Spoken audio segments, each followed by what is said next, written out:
I believe we have the least information here. We came at the Cardinal's summons. Our orders were to return with the corpse of the man who sought to kill the Blessed Child and bring ruin upon the country. As I knew from Zenoba, a Blessed Child was an important national asset. Her kidnapping was good enough cause to invoke national ruin. Although the church looked after this Blessed Child, making her their private property, her loss would still be a blow to the whole nation. Enough of one that such a summons couldn't be ignored. Upon arriving, however, we found her guards unconscious and the Blessed Child gone. Now the kidnapper himself is here, angered and declaring himself blameless.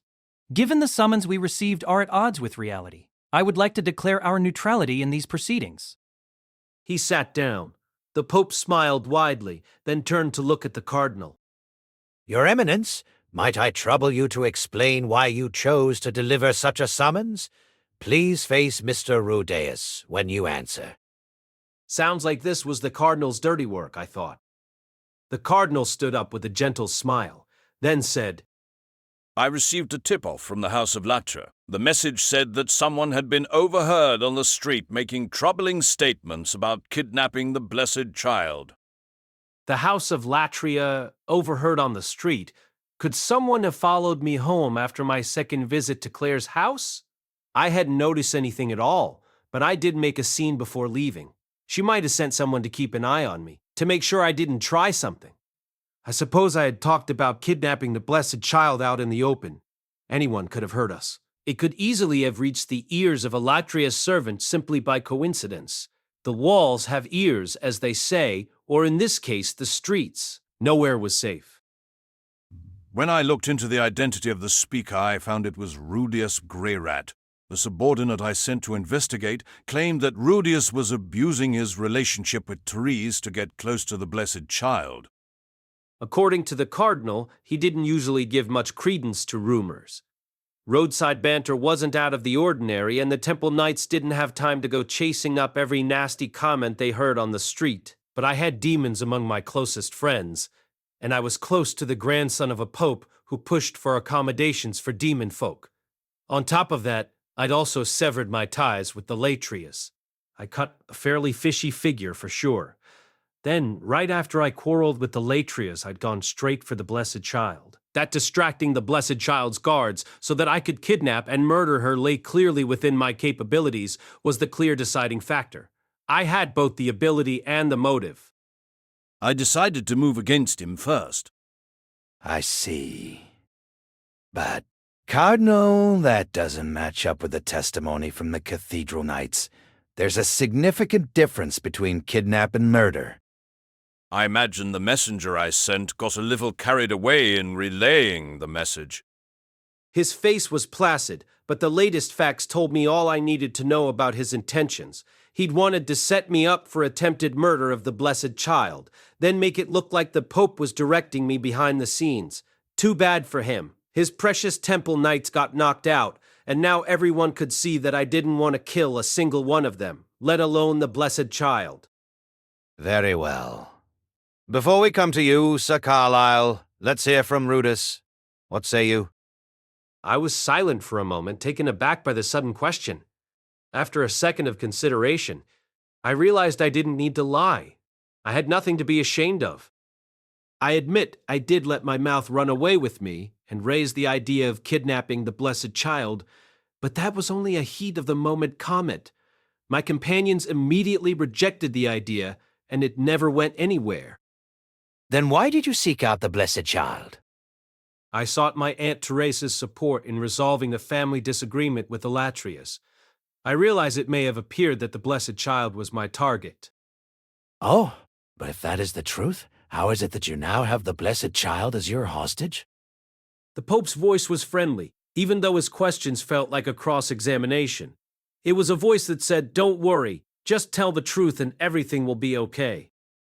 As I said before, I took an important hostage to guarantee my own safety. Only after the Blessed Child gave me her consent, of course. Is that true? It is. I needed only to look into Rudeus's eyes to see he was guiltless.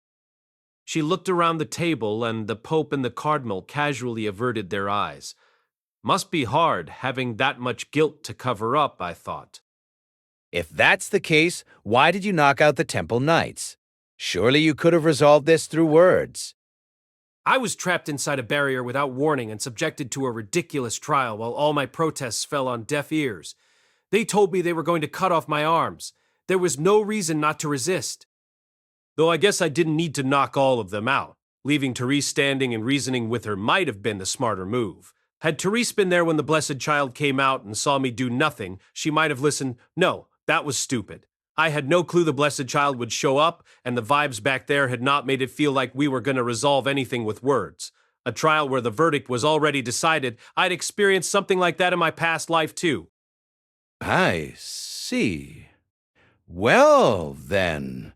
What then is this family disagreement all about? I saw Claire twitch, and something dark welled up within me. The memory of her petty narcissism played in my mind. I could put up with anything she did to me. What I couldn't tolerate was what she said to Aisha, what she said to Zenith. She'd been horrible to Geese as well. My mother, that woman, was abducted by the Countess and kept away from me.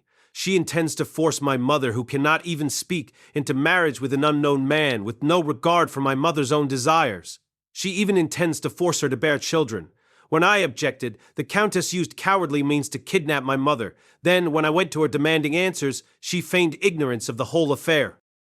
Everyone at the table looked horrified. Therese and the other Temple Knights had reached for their swords, their faces grim. The Blessed Child frowned slightly. It looked like I got the upper hand here. That's all I have to say. Any further words escaped me, so I left it there. I'd communicated my anger. Everyone was looking at the Latrius, Carlyle and Claire. The pair of them were looking at Zenith with pity in their eyes. Zenith, in turn, stared blankly up at the ceiling. All right, Lord Carlyle. Lady Claire. Everything we've just heard seems to put the blame for this affair at your feet. What do you have to say for yourselves? The two of them exchanged a fleeting look. What were they plotting? I didn't get the sense from the Cardinal, at least, that he was going to come to their rescue. My wife acted on her own initiative. I know nothing about it. He'd thrown her to the wolves. His own wife. Maybe that wasn't so insane, though. If Claire really was like this all the time, and Carlyle had grown steadily more fed up with her, maybe he decided this was the time to dump her. I knew that no matter how much chaos Eris caused with her outbursts, I'd never do that to her. I wasn't about to claim that, after years of marriage, it was absolutely unthinkable that I'd get fed up with any of my wife's more annoying qualities. But I knew I'd never turn on them or abandon them. I'd never have gotten married in the first place if I didn't believe that. Seeing Carlyle do it kinda got under my skin. I remembered something Cliff had said ages back. In Millis, when a marriage was arranged, the bride's family provided the dowry. In exchange, the groom swore to protect the bride's house with their life. The definition of house in these circumstances was a bit unclear, but still I couldn't believe Carlyle was really going to abandon Claire here. I am the head of the family, and shall therefore take full responsibility. I wish to make it clear, however, that this was not a decision made by the whole Latria family. Mushoku Tensei Vol21 by Rifujin Namaganate, cast by Artale Studio. If you are interested in creating your own audio drama like this, please visit artale.ai and use promotion code ARTALE to activate your account. Now, enjoy the story. That little addendum is how you show you have a conscience. Huh. I see. Lady Claire, what say you? Claire didn't answer. Her mouth was clamped shut in a hard line. She looked like a sulking child. Silence will be taken as an admission of guilt. In that case, we find Lady Claire responsible for this affair, along with Sir Carlyle as her collaborator. Lady Claire shall face punishment, and Sir Carlyle shall bear responsibility for her actions. Are there any objections? Something was wrong. This was too easy. We'd missed something crucial. It was like we were just going through the motions to reach a foregone conclusion. No objection. No objections, echoed the others, nodding. Claire's face was gray, but she kept her composure. She's not going to say anything? No excuses? But then, her half-assed excuses would just make me sick anyway. I was happy so long as Zenith came home with me. After this, I'd never go near the Latrias again. I wouldn't let Zenith or Aisha or Norn go anywhere near them either. It was over. Are you satisfied with that, Rudeus? It was not our intention for things to happen this way. We never intended any offense to you, nor to invite the enmity of Sir Orsted. I hope that we can remain friends. He was still smiling that friendly smile. I looked at the Cardinal. He kept up a smile of his own, but when our eyes met he swallowed, and I saw he was sweating. Naturally, we want to avoid conflict with Sir Orsted. I don't know how he came to foresee the resurrection of Laplace, but I will not spurn any ally in that fight. We shall have to seriously consider this proposition to allow the sale of these so-called demon figures at a later date.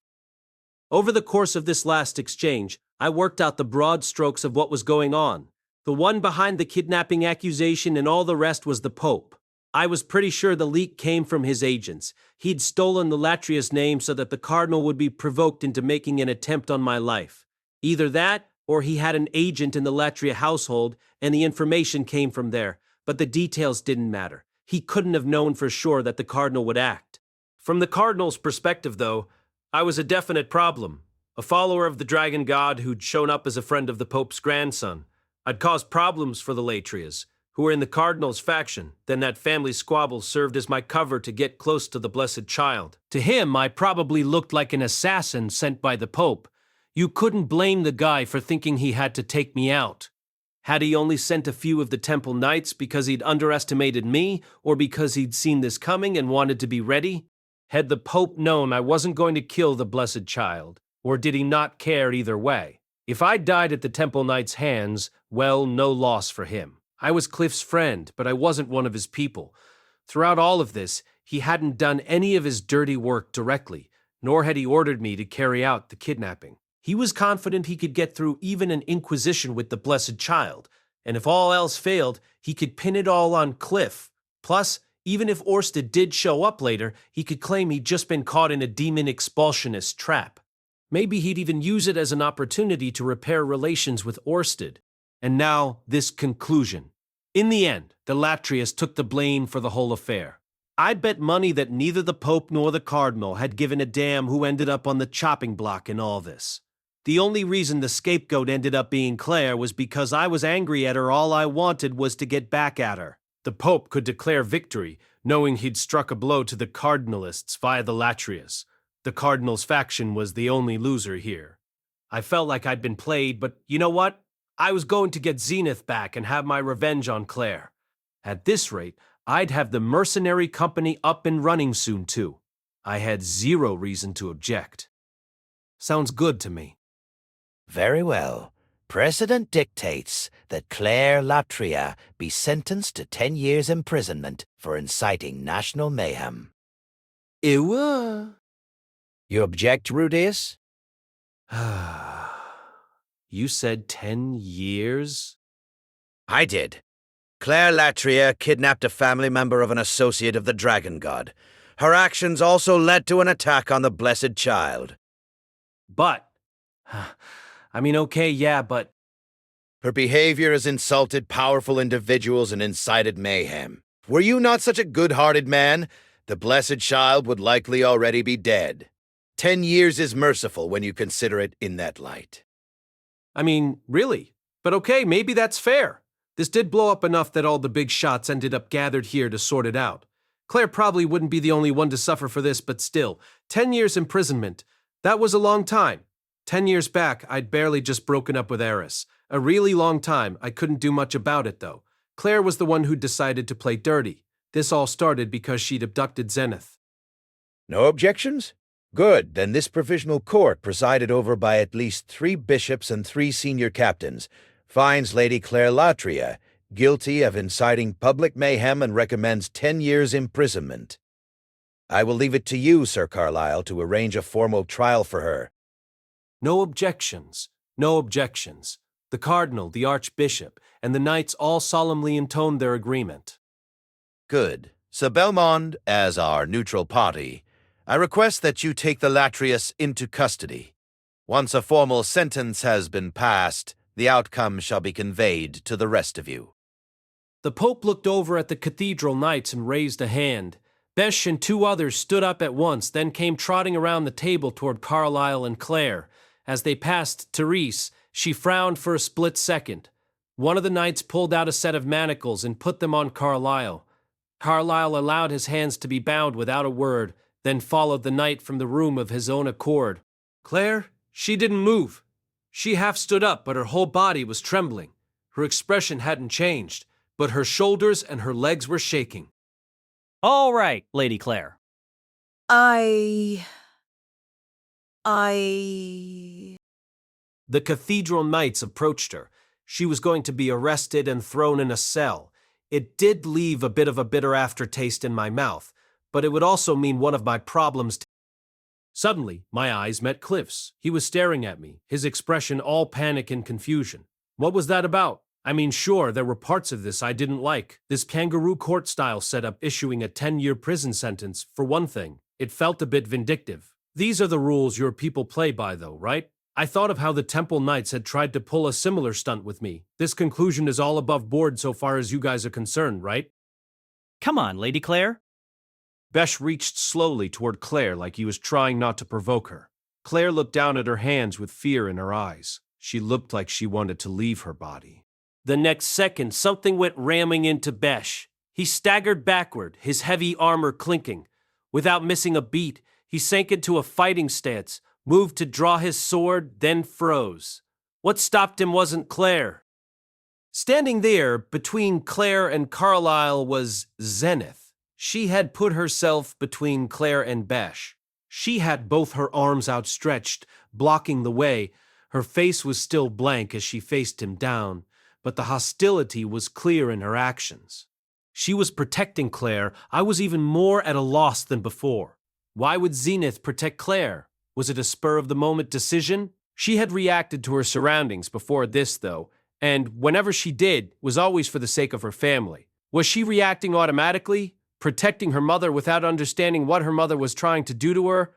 I had to be missing something. I never had the right answer in this sort of situation. It had been just like this with Pax. Now I came to think of it. Get it together. If you think this through clearly, you might see what you missed. There was no time. That was the issue. Besh would push Zenith aside and take Claire away in seconds. Should I stop him? Could I do that without working out the consequences first? Shouldn't I get more information before I acted? Stop this, please. While I hesitated, another voice called out, bringing Besh to a halt. A small figure came pushing past to stand in front of Zenith. The guy who'd been looking at me reproachfully for a while now. It was Cliff. This isn't right. Ganging up on an elderly woman, pinning all of this on her, St. Millis will punish us for this. How dare you? A mere priest presumed to speak for St. Millas and defied the just ruling of the church. You think this is the will of St. Millis? A husband spurning his wife while their child stands alone to defend her mother against a mob coming to carry her away? What child? She's a grown woman, and she's out of her mind. Age has nothing to do with it. A parent is a parent, and a child is a child. Glowering, the cardinal turned to his own servants, the Temple Knights, a silent order to silence the troublemaker, but the one whose eyes he met was Therese. Cliff looked to her as well. Captain Therese Latria of the Temple Knights Shield Company, are you not also this woman's child? Did St. Millis not say, a knight does not forsake loyalty, be they faced with any manner of trial? Yet at times, bonds of love must be held higher than those of loyalty. Do you not consider your own mother unworthy of your love? In all the years she raised you, did you never feel love for her? Do you owe her nothing? Therese looked away, her face stricken. Cliff, his fury unrelenting, cast his eyes about the room. They came to rest on me. And you, Rudeus, is this what you wanted? I never thought I'd see you stoop to taking hostages, then to ensnare your own grandmother and have her locked up in a cell? Are you happy with this? I didn't reply. Cliff's argument was a bit off the mark. I hadn't taken the blessed child because I wanted to, and shutting Claire up in jail obviously hadn't been my idea. Besides, what Claire had done was wrong. That was a fact. You do something bad. Well, there are consequences for that, and you can't get out of it by making a big emotional speech. I know you had your disagreements with her, but in all your family quarrels up till now, You resolved them by considering the other's point of view. Norn told me all about it. After the awful way Norn treated you, you still went to her side when she despaired without a thought for the past. This time, too, you tried to work things out. You consulted with your grandfather and Therese to try to reach a peaceful solution. After all that, can you truly say you're happy with this? Okay, so Cliff had a few things mixed up. The only reason I wanted a peaceful solution was for the sake of the mercenary band and Cliff himself. It wasn't out of familial love. That was a quibble, though, and Cliff wasn't in the mood, so I stayed silent. It's me, Rudeus Greyrat. Do you condone this or not? Your answer will decide my opinion of your character! For some reason, that hit me hard. It actually hurt. Why was that? It hurts, because even I'm not crazy about seeing one of my family thrown in jail. It is Claire, though. It's not like she treated me like family. Claire was different. Claire was not my family. Something still niggled at me, though. I couldn't work out what it was, and until I did, I couldn't answer Cliff. Look, Cliff, I'll give you an answer, but first I want to ask Claire something. Is that all right? Cliff looked taken aback, but I didn't wait for a reply. Instead, I turned to Claire. There was fear in her eyes, but she met my gaze undaunted. Why did you take my mother from me? For the good of my daughter and my family. Did you really think marrying off your daughter in her current state would be for her own good? Given the circumstances, I did. Before I knew it, my hands had curled into fists. My jaw was clenched tight. How could Claire be like this? She must know that if she just said, "No, I was wrong," she'd be off the hook. I fell silent. The whole table looked at me expectantly, as though I suddenly had all the authority. Wait, maybe I do. I'm still holding the blessed child's arm. From the start, this had never been a discussion amongst equals. Which is more important to you, your daughter or your family? Both of them. Neither is more important than the other. That irritated me. Why wasn't she trying to persuade me? She knew I was the one with all the power in the room. If I said we should forgive her, this whole thing would go away. Okay, maybe not entirely, but she'd be off the hook for the 10 years imprisonment at least. It's not like anyone died. We could settle for another punishment. Come on, get over yourself and just say it. Apologize. You needn't go out of your way for me. I never asked you to save me. If I am to be punished for what I did for my daughter's sake, then so be it. I was at a loss for words. What the actual... Oh, screw it, this isn't going anywhere. Zenith had defended her. Cliff had defended her. Yet now she came out with this? I was done. If that's all you have to say, I think we're... Huh? I trailed off as I felt something jab into my shoulder. Looking around, I saw the blessed child. She had jabbed me with the hand I wasn't holding on to. Rudeus. What? The blessed child no longer wore her usual serene smile. Instead, her face was blank. Blank, but somehow unclouded. Like a Spare air, Rudeus. Why? I wasn't falling for this. I no longer had any intention of forgiving Claire. If nothing else, she obviously had no interest in working things out. The stupid old hag wanted total control over her daughter and resented her pesky grandson for getting in the way. She was like a child throwing a tantrum, flinging her toys around when things didn't go her way. Lady Claire was truly thinking only of her daughter and her family. Good intentions paved the road to hell.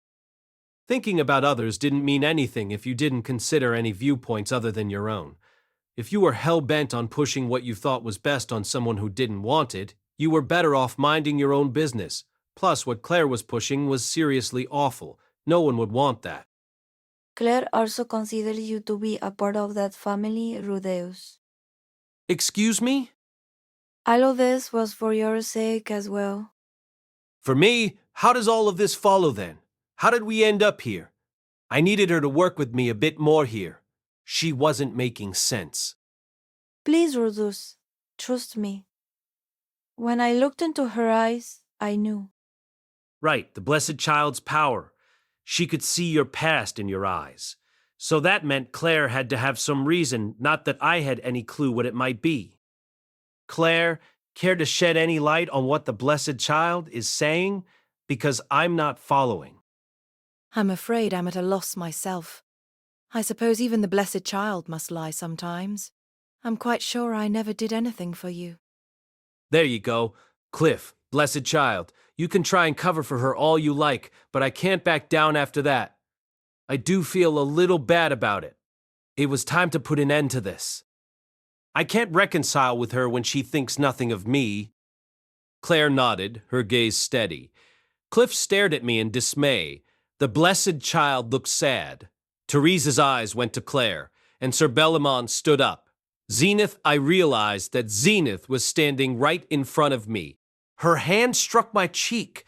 There was almost no power in the blow. It probably wouldn't even leave a mark. What? For some reason, though, it hurt. I felt the place she'd slapped me growing unbearably hot. All of a sudden, tears were rolling down my cheeks. In the time it took me to realize what was happening, Zenith had moved past me. I turned and saw Carlyle. The man who had stood there manacled, watching all this run its course, then left. Because he was standing behind me, I hadn't been able to see his face, but there was a whole mix of emotions there: worry, fear, regret. Zenith slapped him too. Just like before, the blow was limp. Afterward, she kept walking, wobbling with each step. No one stopped her. Not the Cathedral Knights, not the Temple Knights, no one. It was like time had frozen around her. At last, she stopped in front of Claire. She raised her hand, palm out, and ready to... No slap came. She cradled Claire's face in both hands, leaning forward until their noses were almost touching so she could peer into her mother's eyes. From where I stood, I couldn't see Zenith's expression. When Claire looked into her daughter's face, though, the effect was dramatic. First, her eyes widened. Then, her lips began to tremble, followed by her cheeks, her shoulders, then her whole body. The shaking spread right down to her fingertips. Then, as though triggered by the tremor, her arms rose up and gripped Zenith's hands tight.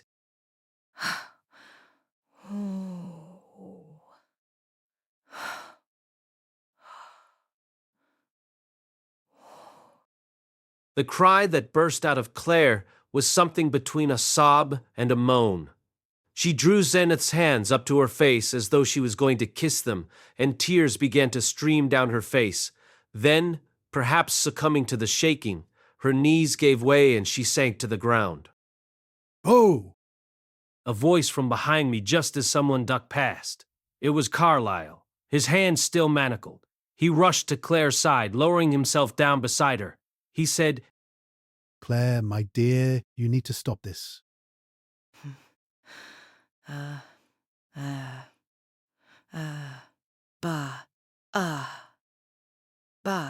Zenith. Carlyle moved as though he wanted to embrace her, then remembered the manacles wouldn't let him. Instead, he lay his hands on top of Claire's, which still clasped Zenith's. She's okay. You don't need to worry. She's okay. Carlyle stood up. Claire's sobs echoed through the room. Carlyle looked around at everyone watching, then said, I'm so sorry.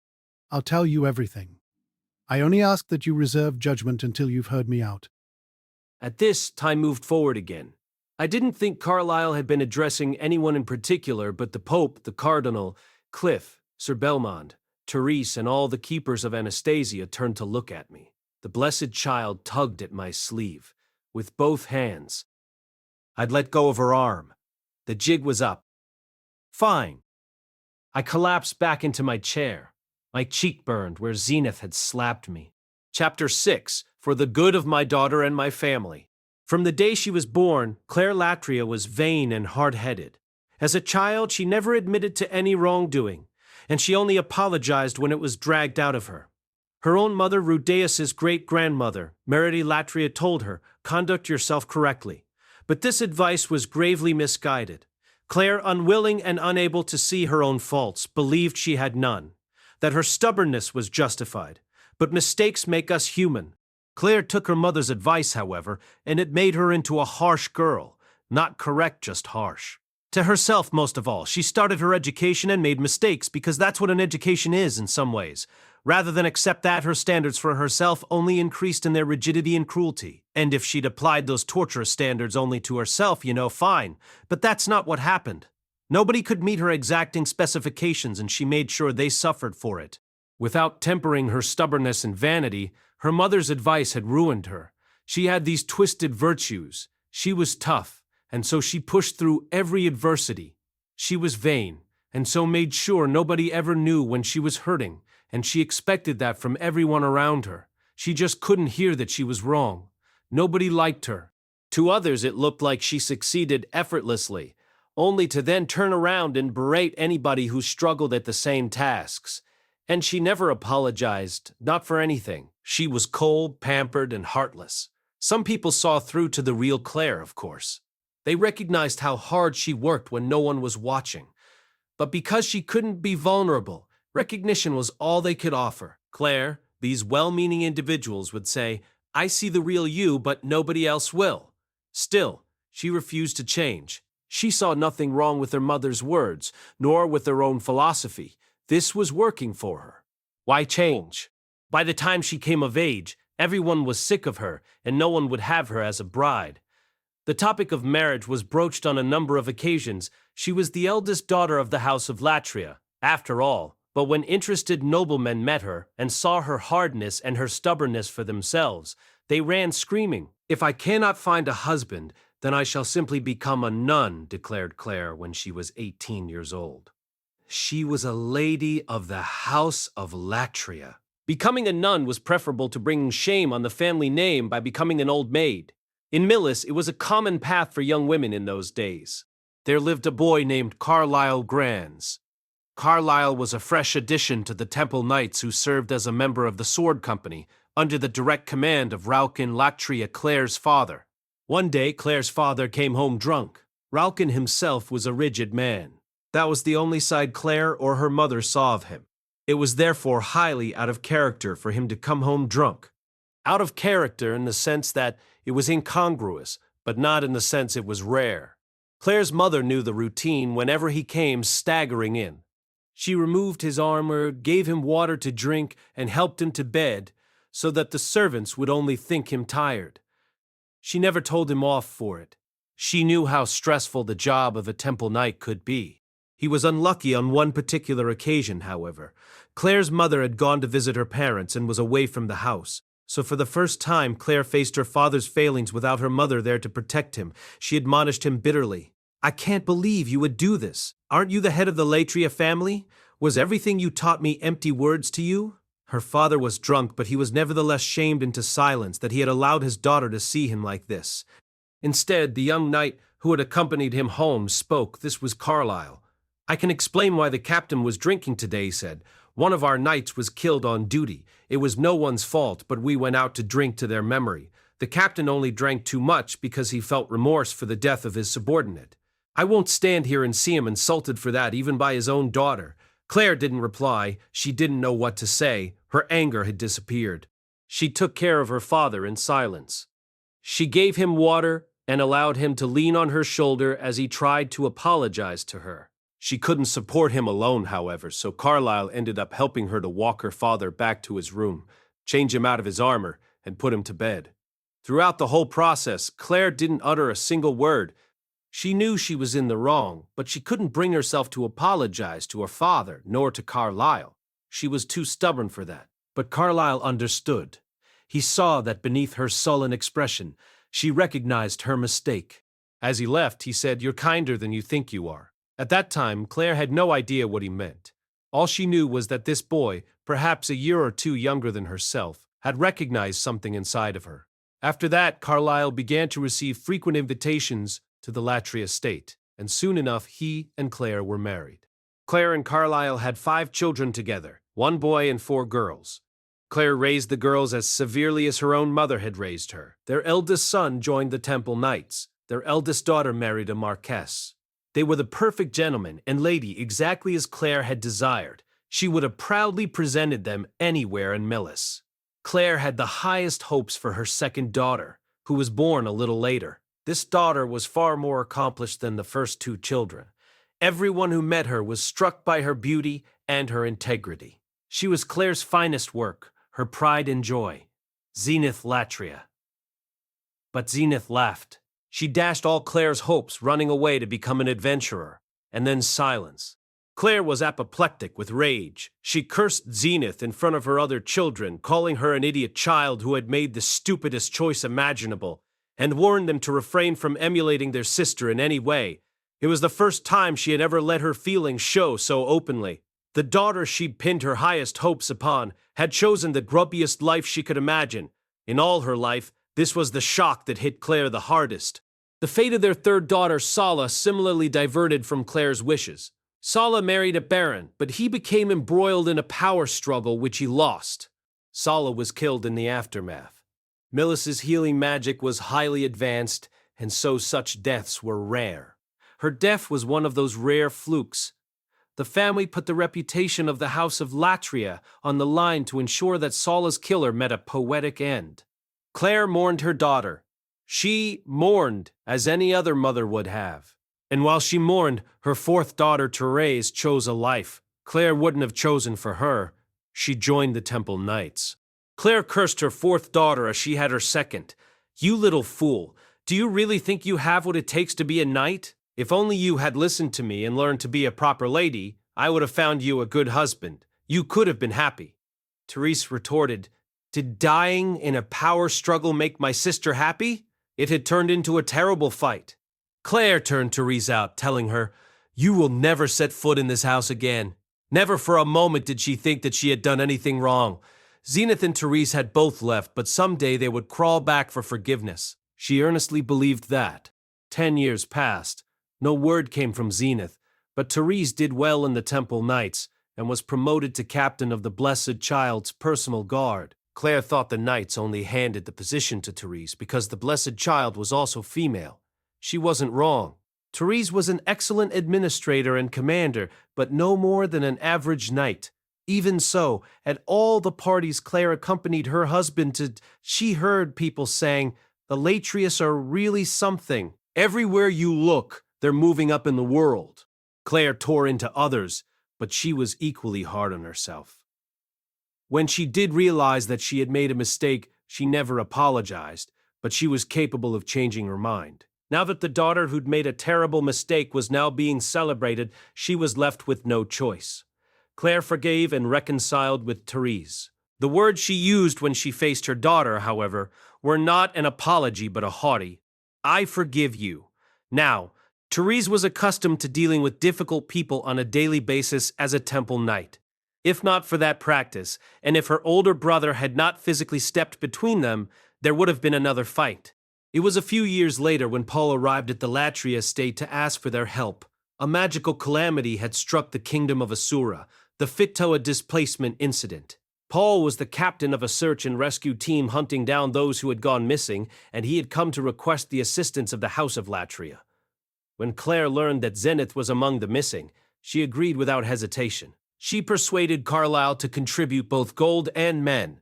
Her hope was that they would find Zenith quickly, and she could tell her, "Do you see now? Do you see what happened because you didn't do as I said?" But Zenith stayed missing. A year passed, then 2, and there was still no sign of her. Zenith's husband, Paul, wasted away. He made no effort to conceal his suffering, and although he had a young daughter, he began to drown his sorrows in drink. Claire was the first to decide that something must be done for Norn. She decided to take her infant granddaughter from her father and foster the girl herself. She would bring her up as a proper young lady. That, Claire thought, was the most important thing. Carlyle was against it, however, and so she ultimately failed to tear the girl away from her father. As the days went by, Claire could do nothing but watch Norn and stew in her own frustration. Then one day, Paul reformed himself. Therese reported that his eldest son, Rudeus, had shown up, beaten him, and made him mend his ways. This sparked within Claire a flicker of curiosity about this Rudeus. This flicker was doused quickly. When the boy didn't present himself to the Latria family, she decided that he was cut from the same cloth as his father and wrote him off in disgust. It then came to light that Paul had 2 wives.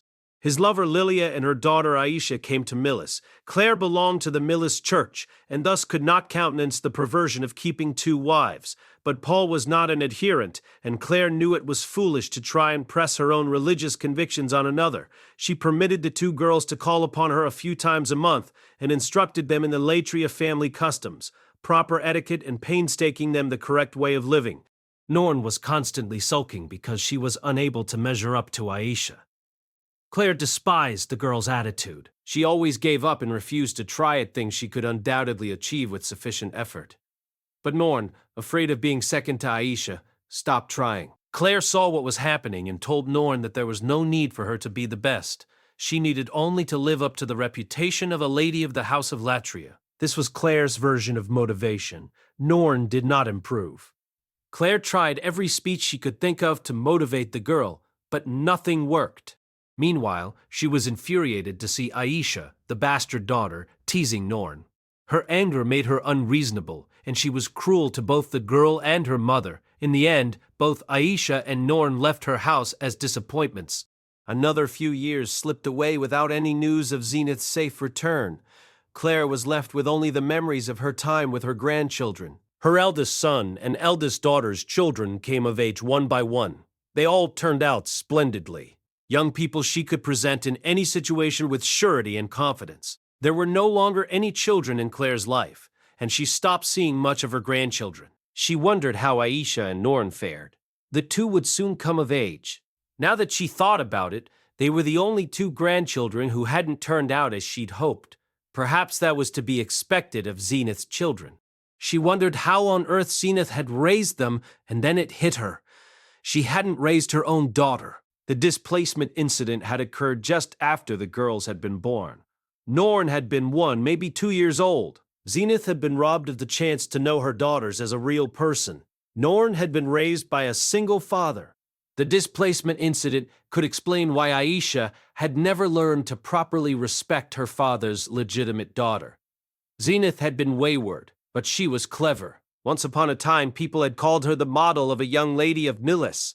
Adventurer or not, things could have been different if only Zenith had been there to teach them. Claire missed Zenith so much that sometimes it made her soppy. She wanted to see her daughter.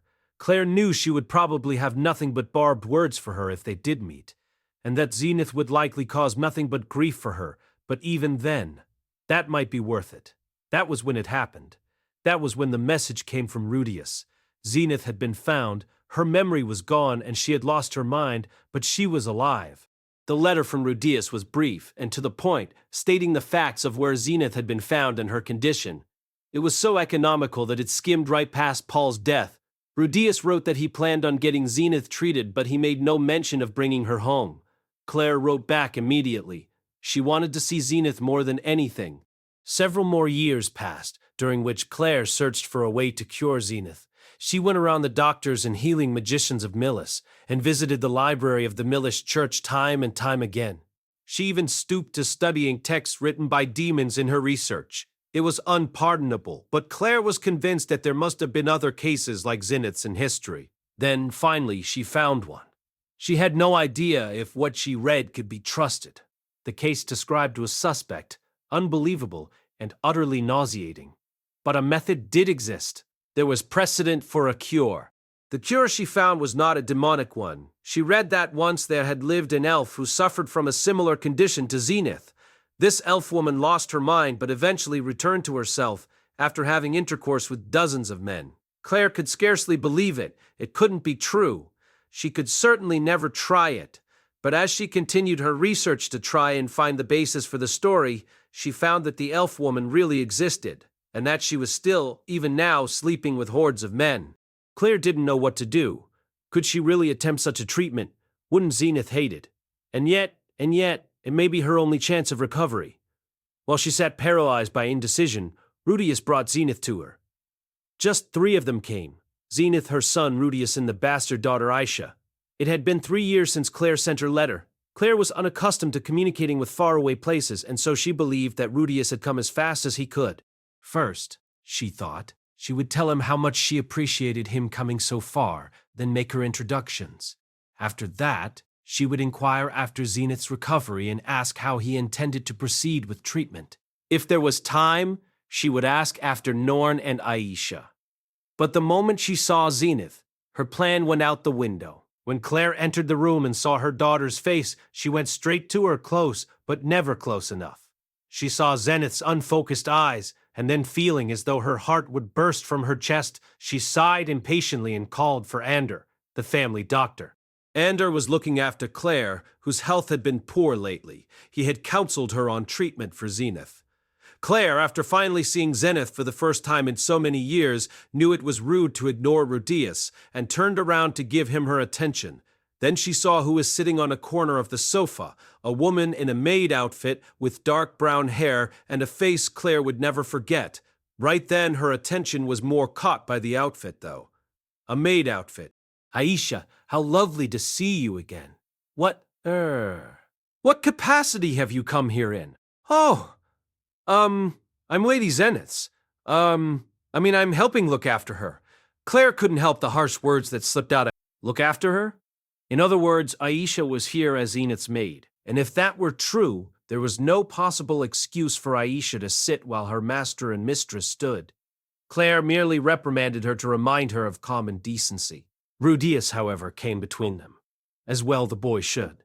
Claire herself was the one who had abandoned propriety. Now that she saw Rudeus for the first time, she noted his strong resemblance to Paul. She couldn't help but see Paul's face in his. Paul, the drunk, Paul who'd led Zenith to this state. All her resentment toward the boy's father came rushing back. Perhaps that was why, in the conversation that followed, Claire's less admirable qualities reared their heads. Her vanity and stubbornness took the reins. She brushed aside the dim awareness of her own faults and dug in. Rudeus, on the other hand, was a forthright young man. He met her spiteful comments with well-reasoned and direct arguments. His frank candidness made Claire revise her opinion of him. After that, their conversation proceeded according to her expectations. First, they spoke of the progress of Zenith's treatment, then Norn's situation. She did not ask about Aisha, still embarrassed over her earlier outburst. Rudeus's knowledge of basic Millis customs was a little lacking, but he seemed aware of his responsibility as head of his family and was taking Norn's cultivation seriously. Claire began to see him in a different light. He was young, but he took his role seriously. He was an upstanding young man. At least, that was how he looked to her. She had no notion of how important the role of the dragon god's subordinate was. Her knowledge of military matters was lacking, but close ties to the monarch of Asura had to imply a certain degree of status, even if a new line had taken the throne. With greater status came greater responsibility and greater accomplishments. Claire gleaned that Rudeus was a figure of far more importance than she had previously thought. This was Zenith's son. The thought called up a complicated mix of irritation and pride within her. Unfortunately, he'd be a problem. The course of treatment she had planned for Zenith was sure to cause talk. Handing a woman over to a procession of men to have their way with her was an unforgivable sin. She tried to ask leading questions to probe Rudeus's likelihood of accepting her plan, but in the end only made him explode with rage at her. Claire saw that his love for Zenith, even in her current state, was undiminished. But, of course it was. Nothing else could have made him brave the years-long journey to bring Zenith to Millis. Claire's probing also confirmed that he hadn't tried the treatment she planned and didn't know of its existence. She wondered whether she ought to tell him about it, to explain that while it might strain credulity, it might get Zenith back. It was even possible that if she explained it all, he might give her his consent.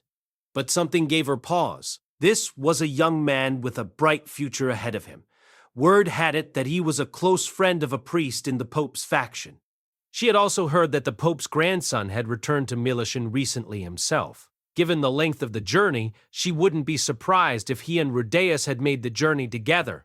Claire herself had no interest in church power struggles, but what if Rudeus began to work on behalf of the Pope's faction?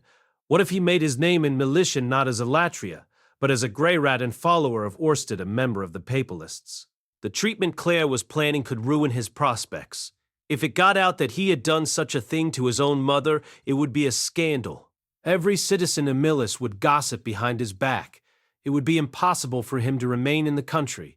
So Claire debated with herself, was it right to tell him? Was it right to burden him with it? No, he had to know nothing. It was better for him to stay ignorant about his mother being forced to sleep with all those men. Better he had nothing to do with it at all. It would all be Claire's decision.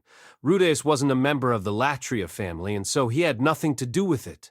That, she thought, would be best. She never considered giving up carrying out the treatment. She had waited 20 years for this, for the opportunity to see Zenith again, to speak to her. Thus, Claire set her plan in motion. She would bear the disgrace of this by herself.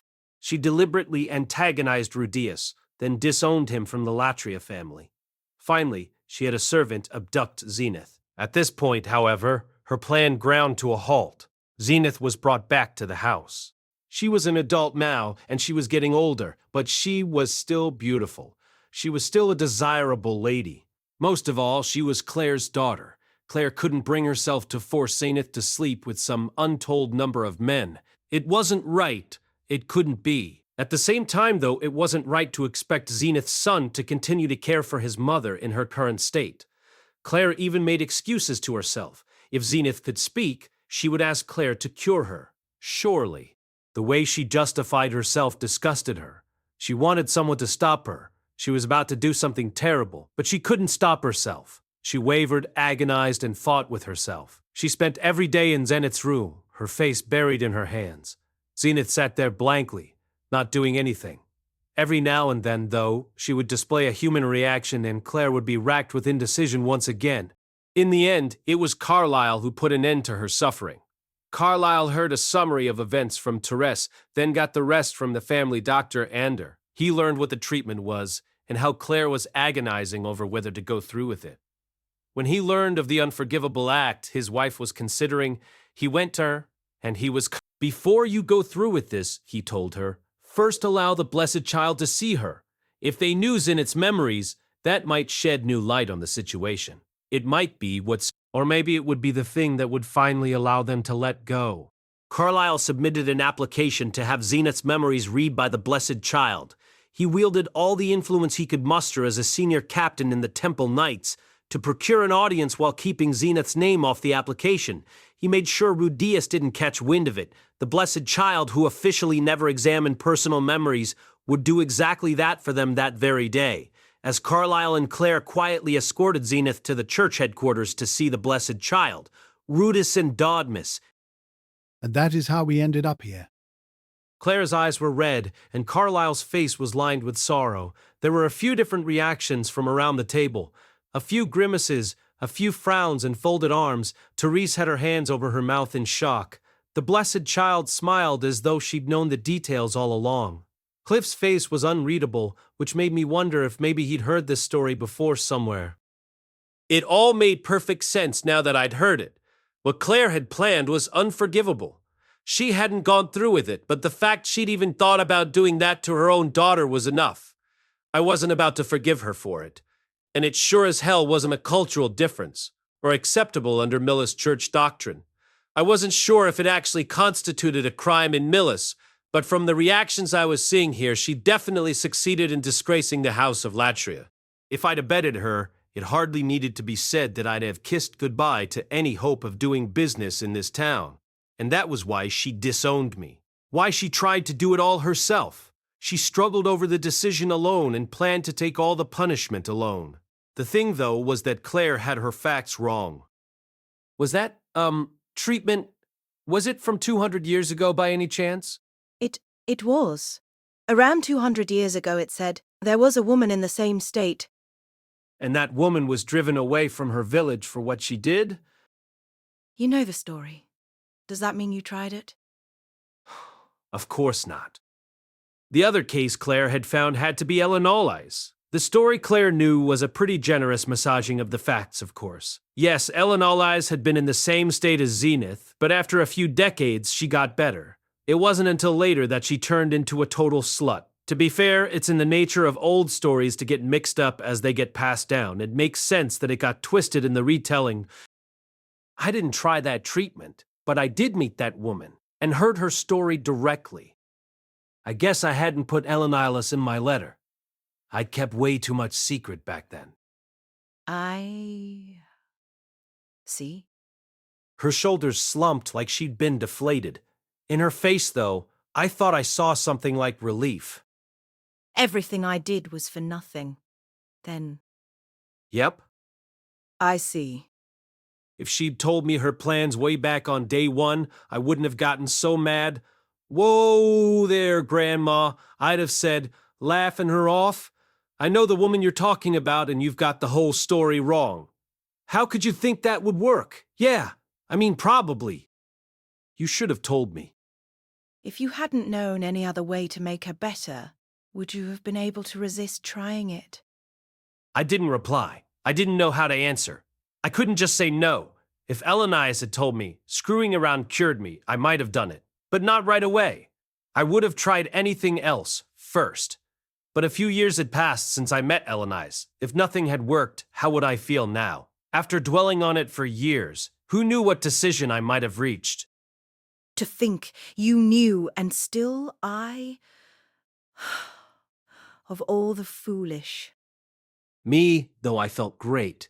Everything Claire had said and done finally made sense. When she said, "For the good of my daughter and my family," Claire had been telling the truth. And now, here we were. And this huge production was because our falling out got picked up and used to gain the upper hand in a power struggle. Claire did her best to keep everyone else unaware of her plan. To her credit, I guess she wanted to protect the Latria family from disgraced Theres, and the uncle and aunt I still hadn't met. But she'd gone about it all wrong. There just wasn't another side to this. There had to have been a better option. All kinds of better options. Even so, she'd done it for Zenith. And for me... So, Cliff, when did you first hear about all this? This morning, I ran into the three of them when they arrived at the church this morning. And you didn't try to stop them then? You know all about Ellen Elias, don't you? The only thing they told me about the treatment was that it was something no decent person would condone. All right. I guess that follows. After all this time confiding in no one, Claire wasn't about to just spill the entire thing to Cliff. I meant to tell you today, but then... This was Cliff we were talking about. I was prepared to bet he really laid into Claire and Carlisle. What you're doing is wrong. Return Zenith and apologize to Rudeus. That sort of thing. Then Carlisle, cowed by Cliff's anger, confessed. Cliff probably felt uneasy at something no decent person would condone. Maybe they made him swear confidentiality. That was why here, in front of all the others, he tried to argue with me instead of saying any of this out loud. He thought that if he could just stop things here, if he could get it through to me that Claire really had Zenith's best interests at heart, there'd be the chance for reconciliation. I couldn't exactly say it was a good plan. Still, it was drafted out of consideration for Claire and Carlisle. It was Cliff, through and through. Just as I was feeling good about things, Cliff looked around the whole room and said, All right, allow me to ask again. We heard that all of this came down to a mother trying to help her daughter. Do you still mean to claim that ganging up on this woman to use as a scapegoat in your schemes is the will of St. Millis? This incident was all a big misunderstanding. Fortunately, not one person was killed. This affair all started with a mother's love. I admit, time was wasted and losses were sustained in the confusion that ensued. Some of you have suffered temporary discomfort or injury. But is any of that so important? Can't we let bygones be bygones? Can't we forgive this woman, show some mercy? Cliff looked at me. Rudeus, the power to decide is yours. You have suffered the most here, and you have won the right. I let go of the blessed child ages ago, but she was still sitting beside me and still smiling like nothing she'd heard had surprised her, like she was a real smarty pants seeing through it all. That sounds fair to me. There was still some bad blood between us, but I'd make time to have a good long chat with Claire later. If she was the person I thought she was, we should be able to sort that out if we talked it out. She'd probably do something to irritate me along the way, but that was a normal part of knowing people. However, I have 3 conditions. First, I want the blessed child to look at my mother's memories and see if she can fix her. I addressed this to the cardinal, but it was the blessed child who replied. Of course I will. We already had it scheduled after all. She still had that knowing attitude.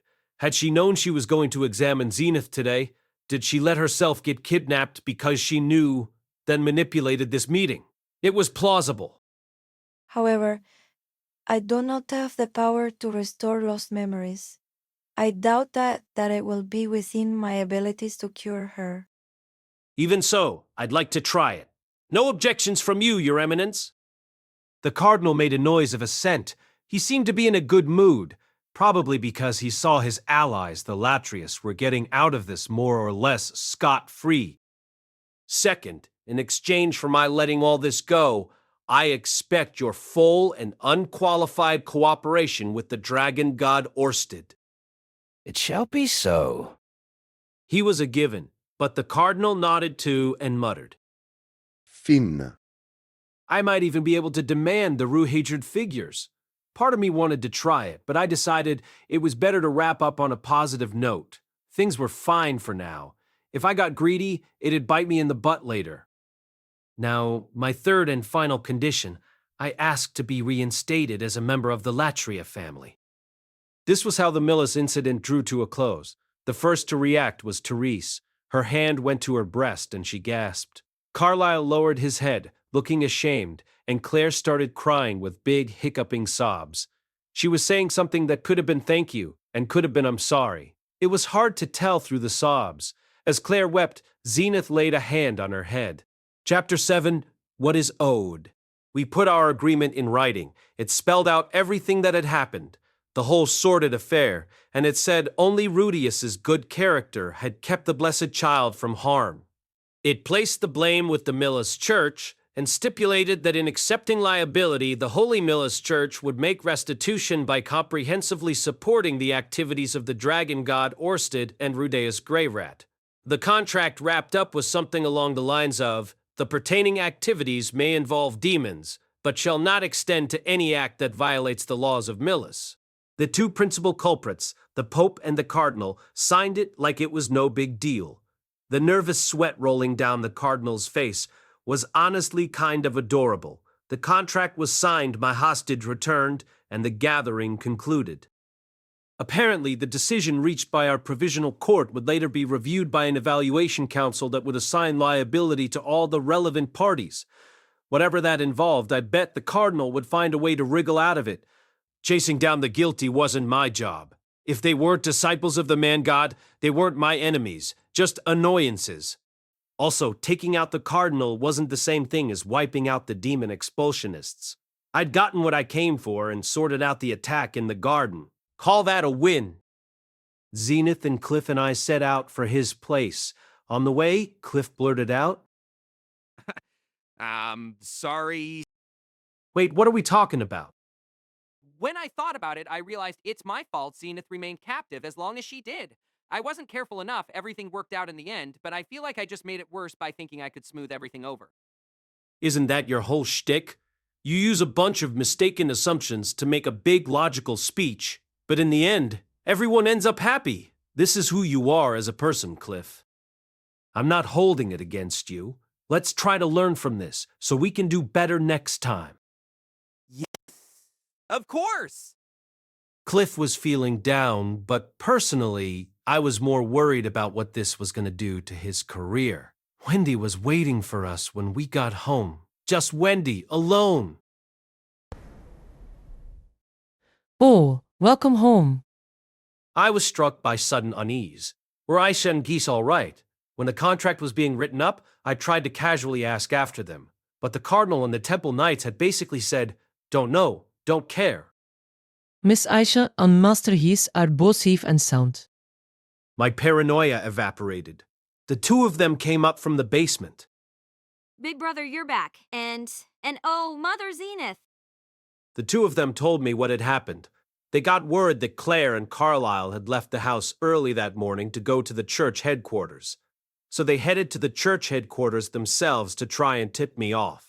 By the time they got there, though, it was already too late. The Temple Knights were in an uproar. Claire was at the church. I was there too, trying to get close to Therese. They put two and two together and assumed we'd run into each other and clashed. At that point, they remembered the orders I'd given them and went back to Cliff's house. They got our things packed for a quick escape, then hid in the back of the house. They planned to get out of the city when night fell. Those Temple Knights showed up a few times, but I sent them on their way this time.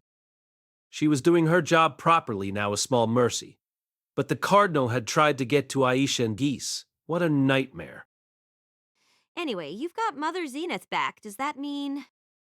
Yeah, it's all over. I told Aisha and Geese everything that had happened. After I finished, Aisha sighed with admiration. Big brother, you're like totally the hero or something. Everyone is just screwing everything up then one day. Bam! Call to adventure. A stranger comes to town. Then he mysteriously returns where he came from. Don't be stupid. I'm not handsome enough to be the leading man. We arranged to take Zenith back to see the Blessed Child the following day. Carlisle and Claire came to Cliff's house by carriage to get us, and the 5 of us, Cliff included, set off together. Inside the carriage, I had a chance to talk to Carlisle. He seemed majorly cut up about everything and kept apologizing to me. I wasn't interested in pointing fingers. Maybe he could have handled things a bit better, but hey, people make mistakes. The important thing is that you learn from them, so that you can do better in future, right? Besides, I couldn't claim to be doing too well on that front. Who was I to start harping on at other people about their screw-ups? Carlisle talked a lot, but Claire didn't say anything. Jammed in with the other 4 of us in the carriage, she stayed silent the whole time. What's she thinking? Should I ask? I wondered.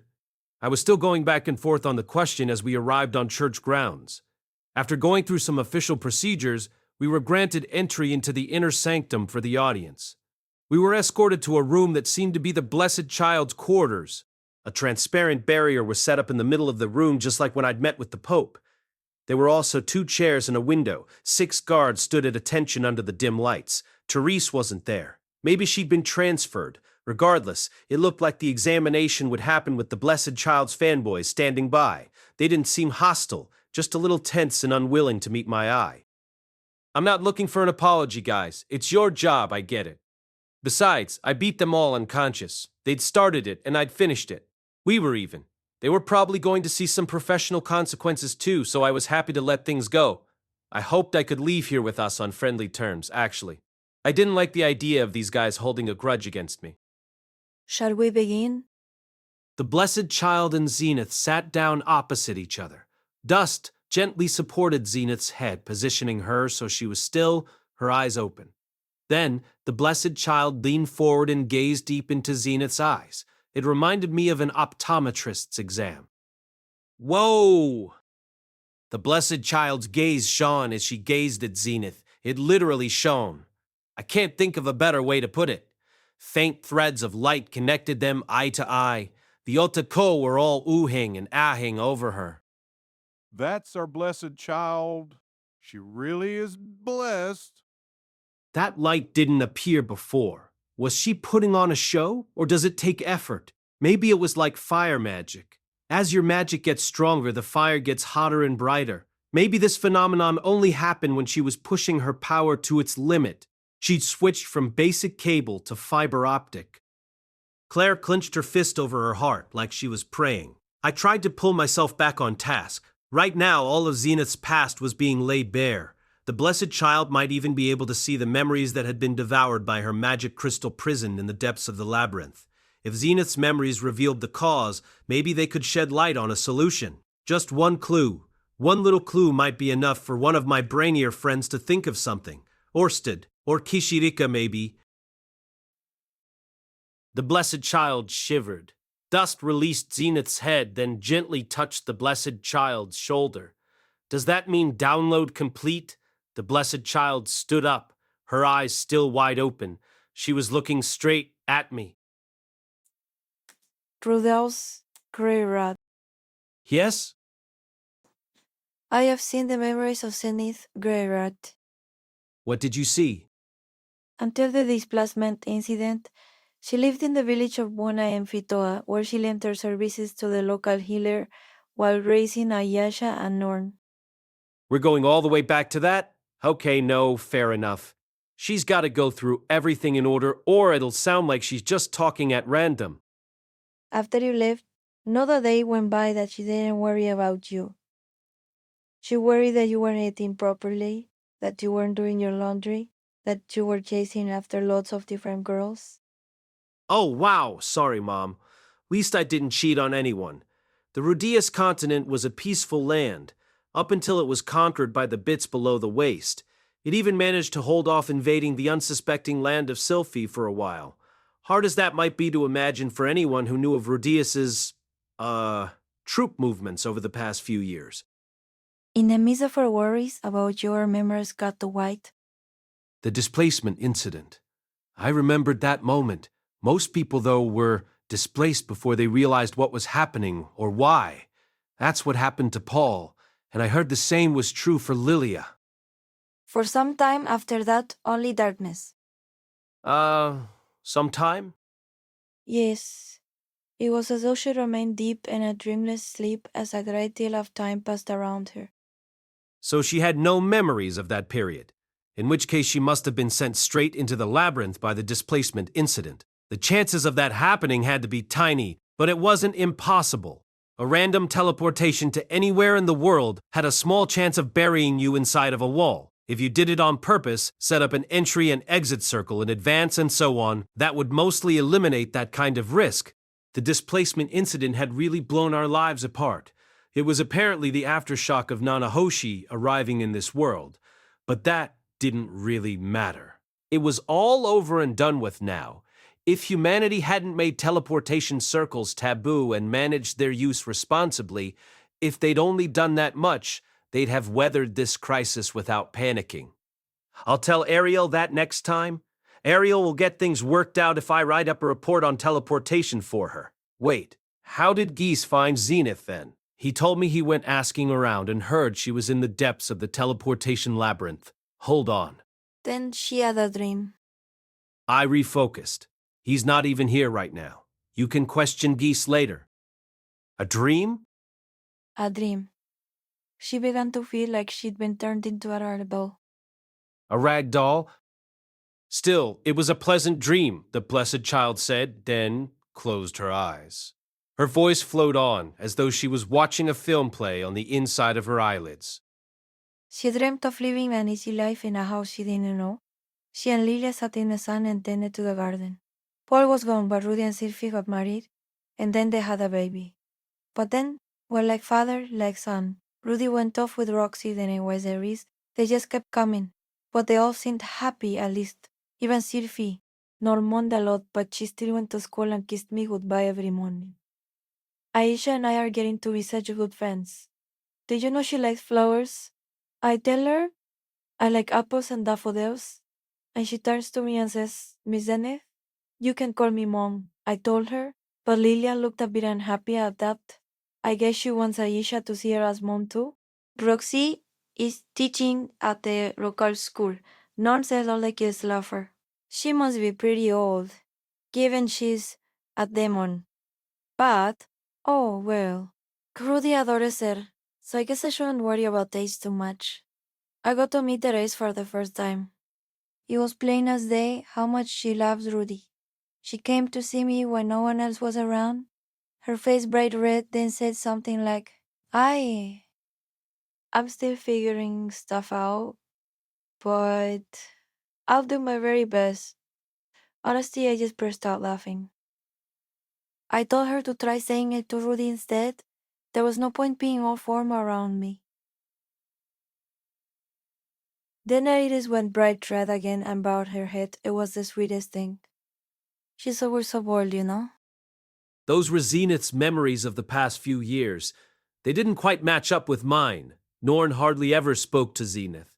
And while Aisha talked to her in the garden frequently, Zenith never replied. But does that mean that in Zenith's eyes, did it feel to her like she was talking to everyone and they were replying? Then there's Rudy's children. Lucy is the most precious little thing. She's still so little, but she's doing her best to be a big sister. She listens so carefully to everything Sylvie says, and she practices her magic every day to show Rudy. With me, though, she doesn't act so tough. She says she's not as strong as her mama. She's hard on herself. I told her she has nothing to worry about. One day she'll be able to do it all, and even if not, she'll find her own talent. After that, she said she'd do her best. Oh, she's so sweet. Lara really likes me. You know she was talking from the moment she was born. She calls me over every little thing. Granny, Granny, she says. The next thing I know, Leo comes over saying, Miss Zenith, help! Miss Lara wet herself. Lately, She climbs up on my knees and we sit in the sun with Leo and talk about the countryside around the house or about their daddy's hometown. That sort of thing. Arus loves breasts. Who's like Rudy when he was little? Whenever I pick him up, he grabs at mine and he looks so pleased with himself. I suppose even the breast of an old granny like me will do. He's a little bit bad, just like Paul and Rudy. I told him if he's going to make all the girls cry like Rudy, he has to make sure they're all happy in the end too. I realized my eyes were hot. Tears were streaming down my cheeks. Lucy hardly ever went near Zenith, and Laura couldn't talk. More than half of the scenes the blessed child described were just Zenith's delusions, hallucinations playing behind her empty eyes. But the world she saw was so kind. Oh, I almost forgot. Rudy started working for this really amazing guy.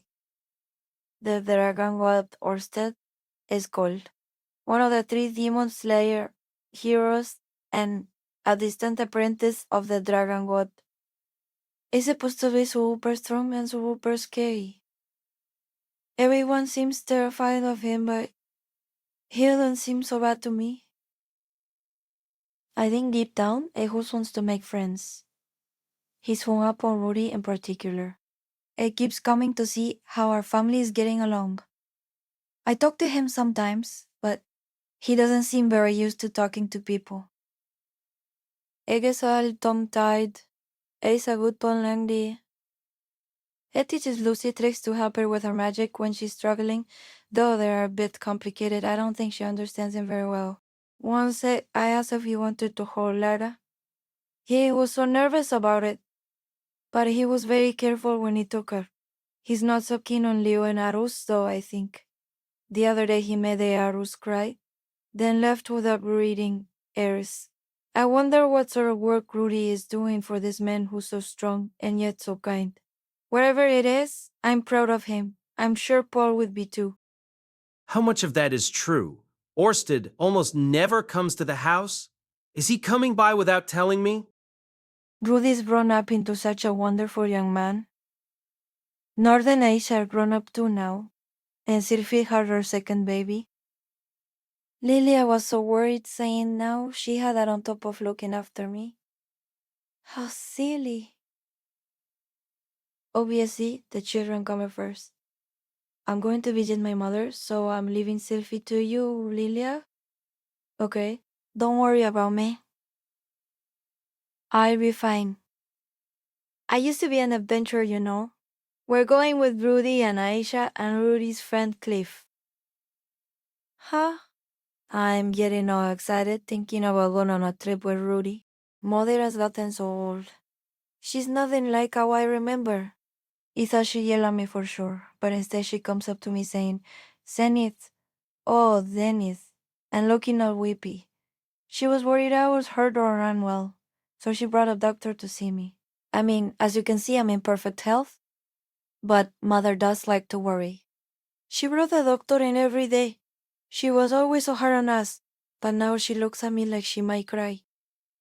She doesn't scold me at all. She comes by so often because she's worried. Oh, Dad came too. He's grown out this beard. Can you believe it? He never used to wear it like that. When I asked him about it, he said he let it grow because he got promoted. It looks so awful on him, I have to laugh. I shot a glance at Claire and Carlisle. Claire had her face buried in his chest while Carlisle stroked her hair. His eyes were brimming with tears. The only thing is, Mother doesn't get on with Rudy at all. Rudy hates people looking down on him and telling him what to do. He and Mother got in a fight. I wish they'd find a way to make up. Then Rudy went and backed Mother right into a corner. Paul was always like that when we fought back in Buena. Rudy really doesn't pull his punches. Well, I'll just have to get him to make up. The blessed child's eyes opened. She collapsed back into her chair. The otaku rushed to her side, one with what looked like hot towels, another with a glass of water. One started massaging her shoulders. It was like she was some ancient empress or something. My apologies. That was all I saw. Did you hear what you wanted? Using that power really drains her, huh? I guess it would. She'd read through all Zenith's memories, downloaded them into her own brain, then her brain had converted the whole thing into a little simulated Zenith monologue for us. Having all that information rush into your brain at once had to be exhausting. For once, I thought maybe I should join the otaku. She deserved that shoulder rub. Yes, thank you. I still didn't know how to fix Zenith, but now I knew how she'd felt after becoming like this. Just knowing that made coming to Millis worth it. It may not mean much, but she is happy now. She knows that Paul is dead, and she understands what is happening around her. She sure does. She understands a lot more than I ever imagined. It all still felt a bit dreamlike, and the blessed child's voice had lent it this fairy tale quality. But I mean, she knew how many kids I had, and her description of their personalities had been pretty solid. Except for Lara, maybe. Lara did like Zenith, though. Maybe from Zenith's point of view, it looked like she was trying to communicate. There was one more thing I learned. Zenith. I don't know how much she sees, but she can read minds. Read minds? Because of her current condition, she doesn't always interpret what she reads correctly, and I think she may be filling in the parts she can't read with her own stories. She beckoned to me, gesturing to me to bring my ear to her mouth. The otaku all immediately covered their ears and turned away. I leaned in toward her. She whispered, She is a blessed child. I nodded slowly. I'd known from the start that it was likely she was cursed. And I knew all too well that a cursed child and a blessed child were, in essence, one and the same. If this gets out, things will get out of hand again. I recommend you keep it safe. No question about that. I'm a follower of Orsted. I'll protect her no matter what. Total commitment. That's who you are, isn't it? I knew two things now. The first was that Zenith had power. She could read minds. It wasn't clear how much she could read, but it probably wasn't killing her. It was more like she didn't know how to communicate what she saw. No immediate danger. I could relax a bit knowing that. The second was that something was up with Geese. Some of what he'd told me didn't fit, and honestly, his behavior throughout this whole incident had been a bit off. Going to the Latria estate even though he knew they favored demon expulsion, then blindly following Claire's orders to bring Zenith out into the open. I needed to talk to him soon today, if possible. Blessed child, I'm really glad we met. I'd like to thank you somehow. I still didn't know how to get Zenith's memories back, or rather, how to get her back to her old self. But I'd learned that things were nowhere near as bad as I'd feared. She was conscious, just dreaming. That meant that one day she might wake up. And even if she didn't, so long as she was happy like this, maybe that was okay. You are very kind. In that case, I do have two requests. May I make them? Go ahead. Could you give me the bracelet? Bracelet? I looked down and saw Orsted's bracelet shining on my arm. See, thing is, I can't take this off. Isn't there something else? Anything will do, so long as it identifies the bearer as a follower of Orsted at a glance. So long as it identifies the bearer as a follower of Orsted at a glance. Does she mean what I think she means? You want to join Orsted? Either. I would prefer to live past 30. Fair enough. That's right, her destiny is weak. She's fated to die unless something changes. She wasn't in the best shape, but she didn't seem especially sickly either. That left assassination as the biggest worry. Considering her power and the sheer number of schemes going on in the Millis church, that was the likeliest cause. If she were under Orsted's protection, though, the Cardinal and the Pope would find it a lot harder to move against her. Still, it wasn't a guarantee. Okay, I'll bring you something in the next few days. Oh, thank you. With that, I might even make it to 50. She'd seriously helped me out at every turn. I wouldn't bring her a meager mark of the dragon god. I'd summon a guardian beast for her. What about the second thing? I want you to get Tensei off on a lighter sentence. Unless we do something, she's going to be demoted and sent far away. I mean, doesn't she kind of have it coming? Not only was she just following orders, but she couldn't even carry those orders out. That's not unfair. But you must understand Rudeus' have lost to you was a rather humiliating defeat for the Cardinal. If she is sent away, she will be killed. And I want her in my guard. I could see how the Cardinal might kill her out of pure spite when she wasn't useful anymore, but she stuck to her role as his henchman. And this is what happens to henchmen who fail. Still, I couldn't deny she'd done absolutely everything she could for Zenith. Death was a tall price to pay for following orders and being manipulated. All right. Thank you. May I have your signature? One of the fanboys brought a document over to me. They were on top of everything, those guys. I do look forward to working with you in the future, Sir Rudeus. And that's the story of how the Blessed Child became a follower of Orsted. Rudeus. We were waiting for the coach in a side room when Claire addressed me. Her face was as stony as ever. That was just how she looked, unless that was anxiety I was reading in her face. This is far from an appropriate place to discuss what I have to say, and I'd hoped to talk to you when things had calmed down somewhat, but you are sure to only grow more busy as time wears on. May we speak now? I nodded. Is she mad at me for having 3 wives? 2 is bad enough, but 3! The Millis Church will never stand for such a thing. It's regarding the mess I caused. Okay. So it's not about the wife thing. She wants to talk about herself. Fair enough. She wasn't about to come chew me out for my... Mushoku Tensei Vol21 by Ryfujin Nameganoti, cast by Artel Studio. If you are interested in creating your own audio drama like this, please visit artel.ai and use promotion code ARTEL to activate your account. Now, enjoy the story. Life choices after what she tried to pull, that would be ridiculous. Duh. Her expression remained firm as she went on. I know that what I tried to do was unforgivable. Yep. It might have been for Zenith's sake or whatever, but her treatment plan was way overboard. If she'd gone through with it, well, let's just say we wouldn't be chatting as amicably as this. I want you to punish me. Punish? Yes, I stole Zenith from you, and I tried to do something utterly inhuman to her. I should be punished accordingly. Can't you just apologize? What would that solve? Sins must be punished. I saw where she was coming from. If sorry made everything better, there'd be no need for the police.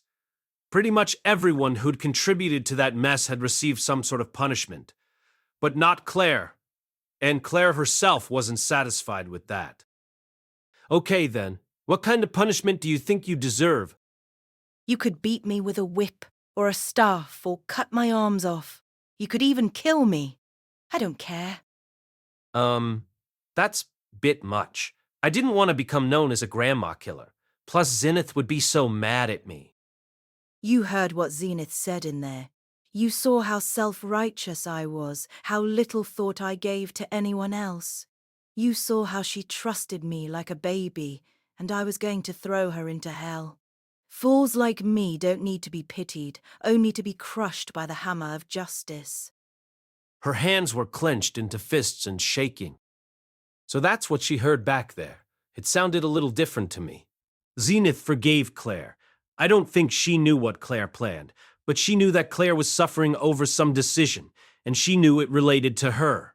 That was why, when she saw Claire trying to take all the blame herself back at the trial without anyone standing up for her, Zenith had forgiven her. Then she'd slapped Carlisle and me, but not Claire. Okay, maybe I'm twisting that logic a bit far. That's not how it went down either. Maybe it was right that Claire received some kind of punishment. Claire herself seemed to want punishment more than forgiveness anyway, and she wasn't going anywhere until she got it. Fine, then. Well, okay, if you insist. Claire looked at me nervously. Sorry, but if it's all the same to you, I'm going to use this to my advantage. I want you to convert. You mean to your religion? You want me to worship demons? Crap, that wasn't the right word. Not convert. I really don't want you joining the Roxy cult. How the heck do I explain this? Oh, well, I guess I can spell it out for her. No, sorry, that's not what I meant. You don't have to leave the Millis church.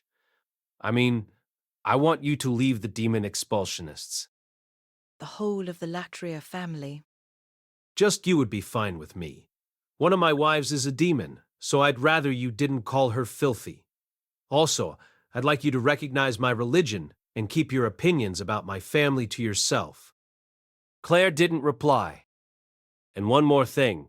If you ever end up facing that sort of decision again, talk to me about it, okay? I have the power to solve most things. At least I like to think so. Claire stared at me, shocked, but she nodded. Very well.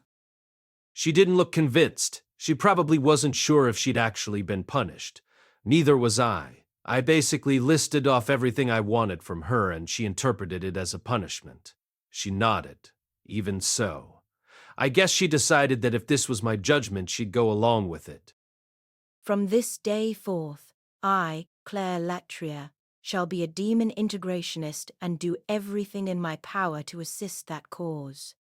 I will trust in you, Rudeus, and make no comment on your religion or your educational methods, nor shall I permit such words from any other. Thank you. Just don't overdo it, okay? Pushing your thoughts on others never goes well. I understand. If I could get the old bird to be a bit more flexible, then I could rest a whole lot easier. That way, I could know for sure that she wasn't going to start any fights with my wives or daughters. She was all obedient now, but what's the saying? Vows made in storms are forgotten in calm. When we met again, or rather if we met again, I really didn't want to get into another argument. That's all I have to say. Thank you for your kindness. She replied curtly, then nodded. Could you be any worse at apologizing? I thought, honestly. Right, so back to Cliff's place. I would probably have to show my face at the Latria estate later, but first I would deal with Geese. I had serious questions about this trip, and the last time we ran into him. When I thought back, I realized that the guy had a real knack for showing up at just the right moment. I was fascinated he was going to explain that trick to me. I'm heading out to go find Geese, I said to Aisha and Zenith as I went to leave. Big brother, hold up! Aisha called out, rushing over to stop me with her hand outstretched. Look at this! In her hand was a letter. It was sealed with wax, and on the outside was written Rudeus. Wendy said that as soon as you left, Geese came by and left this. Aisha explained. I took it without a word, a letter, right at this moment. Oh, I had a bad feeling about this. I broke the seal and began to read. Rudeus? Hey, boss, if you came back to the house from talking to the Blessed Child and you're reading this letter, well, you probably worked out what's happened. You have, yeah? Worked it out. I mean, there's no way you haven't, right? If you haven't, I really messed up by writing this. But what the hell? I reckon you got some questions, right, boss? Like, how come I knew where Zenith was when there was no way I should? How come I took Zenith outside just at the right time? This is going back a bit, but the time we first met was like that too. Quite a coincidence, me just running into you like that in Doldia village. Well, how'd I do it? There's some stuff even the mighty S-ranked adventurer Geese just shouldn't be able to do. How about I tell you? It was all thanks to the man-god's instructions. Everything I did, I was following the man-god's advice. Basically, I'm what you'd call a disciple of the man-god. I was pulling one over on you, boss. Well, surprised? Are you thinking, I knew it? Or are you pissed off? Yeah, you're probably pissed. Ah, well, that's only fair. Just so you know, though, I've been hearing this God's voice since I was a kid. That voice got me out of some tough scrapes and a few near-death situations, too. Boot, I'm weak. I can't get by on my own. That voice was my savior, you know? Wasn't it the same for you, boss? The man-god helped you out when you came back from the demon continent. He brought you together with old Ruijerd, then made sure you got your hands on the demon eye. He got you out of that cell and saved your little sister's life. It was the man-god who told me where to find Zenith too. All of that. He did it for you, boss. You're a traitor. What? Did you have a little falling out? I know the man-god isn't benevolent. All the advice he gives is just so, we're like toys to him, honestly. I guess you think you're too important for that. Really got under your skin, huh? But betraying him, smashing everything up, don't you think you went too far? Okay, so he used you. But we owe him everything. That's the only way this all makes sense. That's how I saw it after my hometown got wiped off the map. The man god manipulated me. Then he wiped out my home and told me all about how he'd played me. Of course I was pissed off. Like, what the fuck, dude? What is wrong with you? Get screwed. I let him have it, you know. But this is what he told me. After everything I've done for you, this is nothing. I reckon he meant to piss me off more, send me over the edge, you know, drive me crazy, just so he could laugh at me. But when he said that, it hit me like wham. He's right, I thought. Thinking about what I owed him after all the times he saved my ass, and I figured I could just let it go. I mean, there's a little grudge underneath it all, but that's normal, ain't it? Anyway, I reckon you don't get it, huh, boss? You're probably reading this like, newbie, you are out of your mind.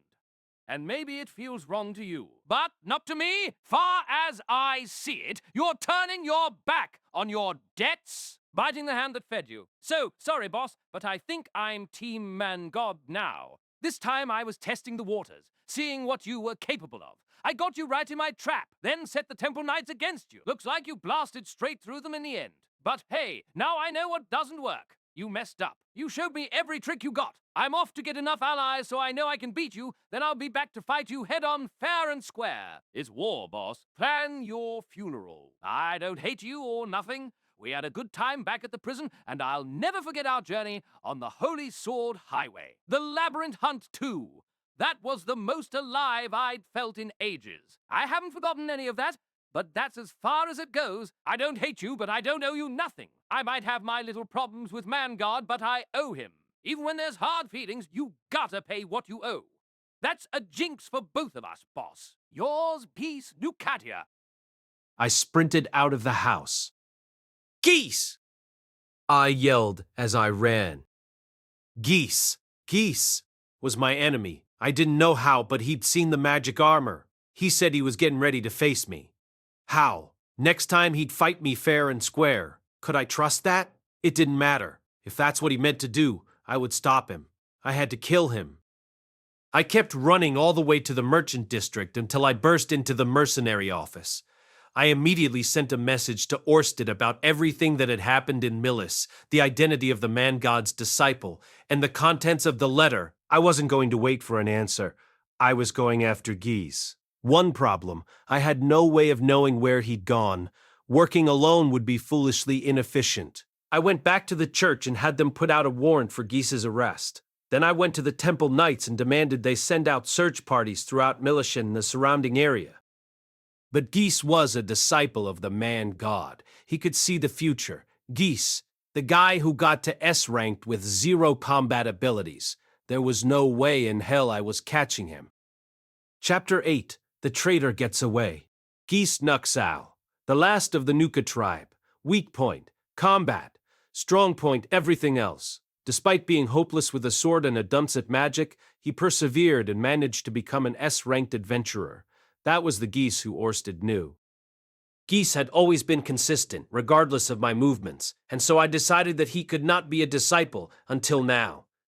That was how Orsted operated. He acted, watched how the world and the people in it reacted to him, then used that to identify the man-god's disciples, or whatever else he was looking for. Orsted witnessed how history progressed when he intervened and when he did not, but in all the loops Geese's actions stayed the same. Geese lived his life as an adventurer and died as an adventurer. Regardless of what happened around him, he'd never done anything to arouse Orsted's suspicion. Orsted was good at sniffing out the man-god's disciples. There weren't a lot of disciples like Geese not much good in a fight, specializing in collecting information and manufacturing disinformation, but they did exist. They kept to the shadows, carrying out their plans in the darkness, lending a helping hand to other disciples at crucial moments. These disciples were always careful not to reveal their true nature. Orsted killed all of them. He had the time loops, With enough repetitions, it wasn't hard to work out who was a disciple and who wasn't. Geese alone was different. Geese alone failed to rouse suspicion. Orsted said that he had never been a disciple. No matter what Orsted did, he never acted like one, not even when he was on the verge of being killed. But what that means, Orsted told me, is that he was a disciple in every loop, but hid it perfectly. Geese had never admitted to being a disciple in any previous loops. Orsted had suspected and killed him before, but even moments from death, even with a knife at his throat, Geese never cracked. I deluded myself that this was the normal course of history, hence these defeats. When we communicated through messages, I could always tell when Orsted was feeling sorry for himself. Orsted never so much as suspected that Geese was a disciple until my message. The man-god had to be pissing himself laughing. It still hasn't clicked for him. Fehehe. I think Orsted didn't consider Geese to be all that important at first, that was all. Still, you did well, Rudeus, he told me. He was the man-god's trump card, but no longer. There couldn't be any other disciples like Geese, though. At the end of the day, Orsted had the loops, and the man-god didn't. The disciples acted more independently than you might think. Anyway, even if the man-god wanted more disciples like Geese, acquiring them would be easier said than done. Which meant Geese was more than likely the man-god's last line of defense. The last disciple he'd kept hidden was Geese. I was still struggling to get my head around it. Orsted thought he was just a few turns from an easy victory. Now, he had the time loops. Even if we screwed it up this run, though, he could just kill Geese in his new game plus. Then he'd be one step closer to victory. The only thing was, if Orsted lost and went on to the next time loop, I only had this one. Game over. I want to win in this loop, I sent back, anxiety balling in my chest. Orsted's answer came, I merely meant he's already played his trump card. I snorted. Nice recovery, Orsted. A month had passed since Geese had outed himself as the man-god's disciple. Afterward, I tried to find him. With the help of the night orders, we hunted for him up and down the Millis continent. The Millis Church and the Latrias went out of their way to lend us a hand, and the search was still ongoing. It seemed likely, though, that he'd gotten away clean. Needless to say, I wasn't only focusing on Millis. I got in touch with the Doldia tribe straight away and got them to put out a wanted notice for the Great Forest. I also notified Ariel and had her do the same in the Sura Kingdom, then asked Roxy to put in a request in the Renoan Kingdom. Even then, I was pretty sure we wouldn't catch him. From the south and northeast of the Central Continent to the Begarit Continent, to the Demon Continent and the Divine Continent, it was a big world. There were lots of places my influence didn't reach. I didn't even know which way he'd fled. North? West? If he had contacts in the King Dragon realm, then that would mean he'd gone to the Demon Continent for sure. But after the death of the king, that place was a bit of a mess. The Demon Continent was broad, and Geese could blend in there. Maybe he'd used a teleportation circle I didn't know about, and then he could literally be anywhere. Geese gone completely to ground. I felt ill. Honestly, I'd hoped we might catch him right away. Eventually, though, I had to accept that wasn't happening and start thinking about how to protect myself. In his letter, Geese said that next time he was going to fight me fair and square. Ridiculous. This was Geese. He lied as easily as breathing. What am I? A sucker? But then again, when I look back, I realized that Geese could easily have killed me at any time in Millis. I let my guard down around him. I trusted him, but he hadn't done it. All he'd done was try to trick me into falling into his trap. And even after the trap fell apart, he still didn't move on me. Hell, he could have taken Aisha as a hostage. Aisha could defend herself with a sword and magic, so he might have thought that was biting off more than he could chew, but he'd had the opportunity. Yet he didn't do it. Maybe I could trust the letter. Maybe, despite the fact that he was working on the man-god's orders, Geese himself wanted to fight fair and square. When you gotta kill someone, you better play fair or you'll mess it up. That felt like one of Geese's jinxes, right?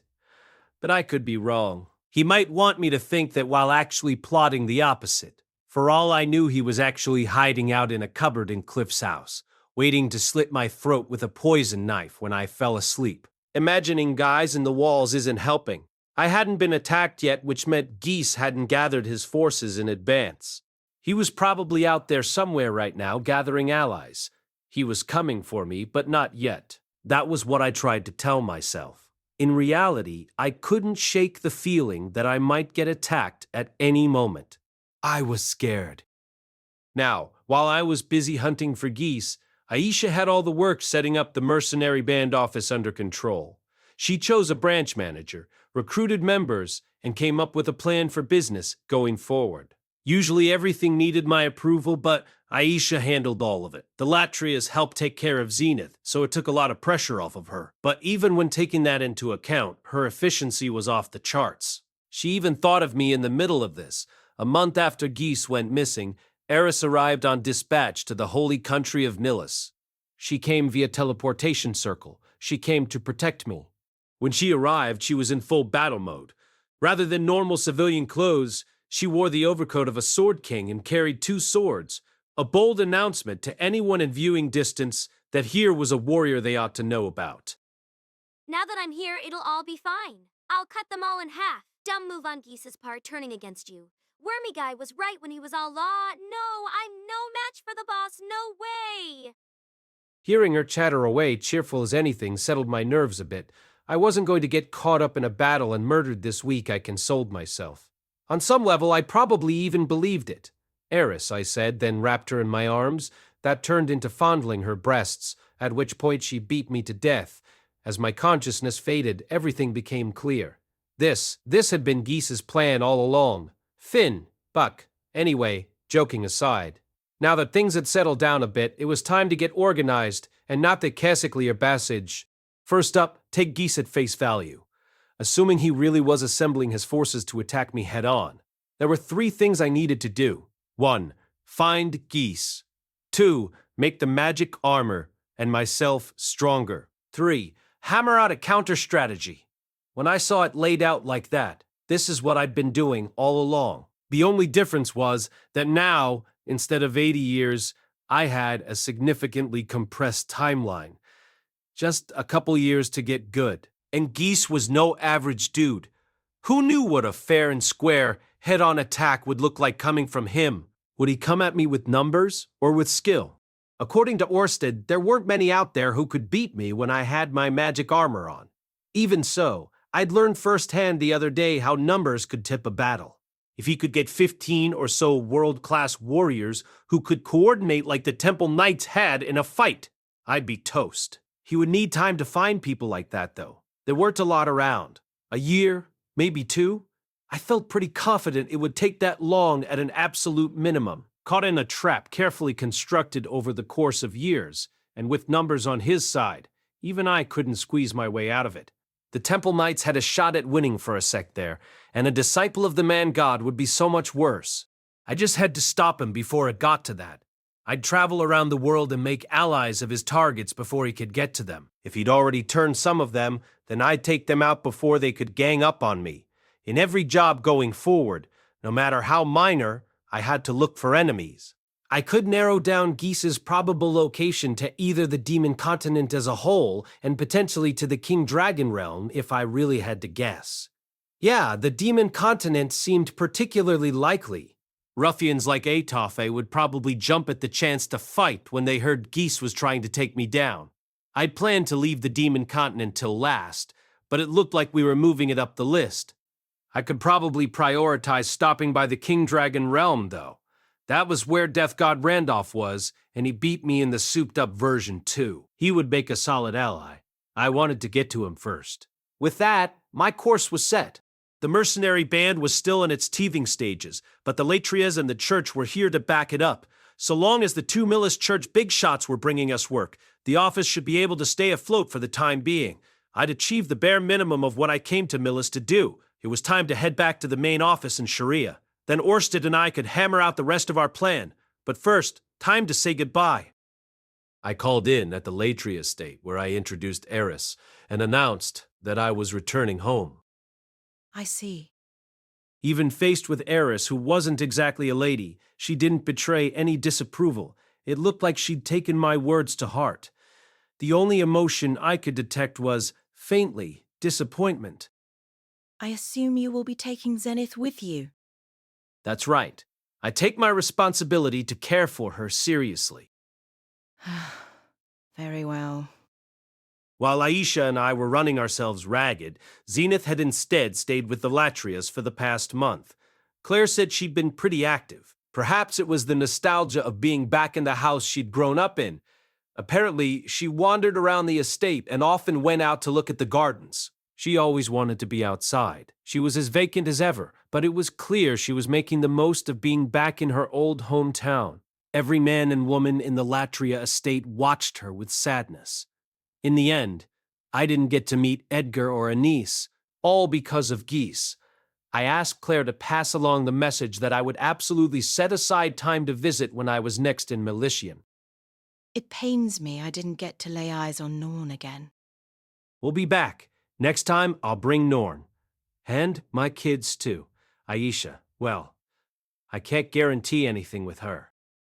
Aisha and Claire's relationship hadn't gotten any better. Claire might have promised not to interfere with my family anymore, but Aisha's existing dislike for Claire couldn't be undone in a day. Claire, to the best of my knowledge, had basically only done what she thought was best for Aisha. A bastard should know her place and let the legitimate children have the spotlight. A daughter of the Greyrat family should act like a lady. A maid for the Greyrat family should devote herself to the master of the house. Claire was trying to tell her to conduct herself in accordance with her station. But Aisha was all those things, and also none of them. She had no set role, and Claire apparently had a lot of opinions about that. Even now, after making that promise to me, her gaze was harsh every time it fell upon Aisha. I won't go on at length about it as promised, but I worry about her future. What? Oh, no, I think she'll be just fine. Aisha was incredible and clever. She was almost too clever. She'd be all right. I wonder. I cannot shake the feeling that she'll make some mistake she can't come back from. There's not too many things you can't come back from. Besides, no matter what happens, I'll be there for her. Me, Sylphie, and Roxy. Eris can be pretty helpful too for certain kinds of problems. Claire fell silent for a moment, then said, If that is your opinion, I will say no more on the subject. She looked like she had more she wanted to say, though. But hey, if she was worried about Aisha, that was fine. She was free to worry about whoever she liked. Just wait. We'll be back again soon enough. I'm sure Aisha will grow up a bit in the meantime, though I can't promise it'll be in a direction you approve of. Sure, there'd been some bumps along the way, but Claire wasn't a bad person. Not the nicest, perhaps, but she wasn't evil. I had no issue with bringing my wives and kids along for a visit. Next time, I'd make sure we'd keep it light and short. Show her we were all well, have a meal together, chat about recent developments, then see each other off with a smile. I'm afraid that, given my age, this may be our last farewell. Our last farewell. Claire was over 60 years old. I wasn't sure what the average lifespan in this world was, but she was still in good health. But it was a 4-year return journey from Millis to Sharia. It wasn't a short trip. We weren't going to turn around and come back the moment we arrived. It would be a minimum of 10 years before we were reunited. Claire would be past 70. At that age, well, it wouldn't be a huge shock. I understood where she was coming from. Of course, in my family, we got around using teleportation circles, so in reality, travel didn't take long at all. I could tell her about that.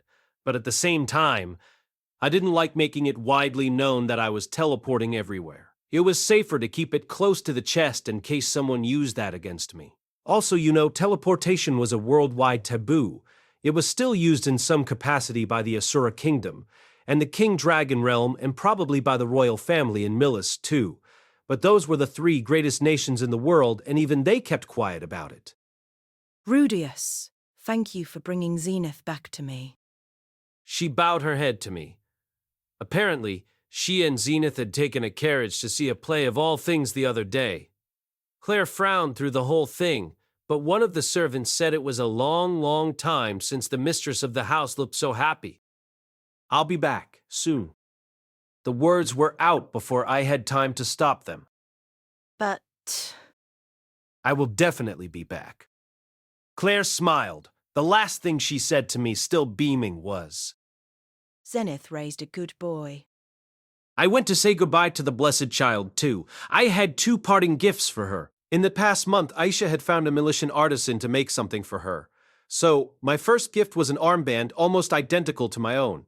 The usual design had a jewel inlaid bezel, into which was embedded a stone.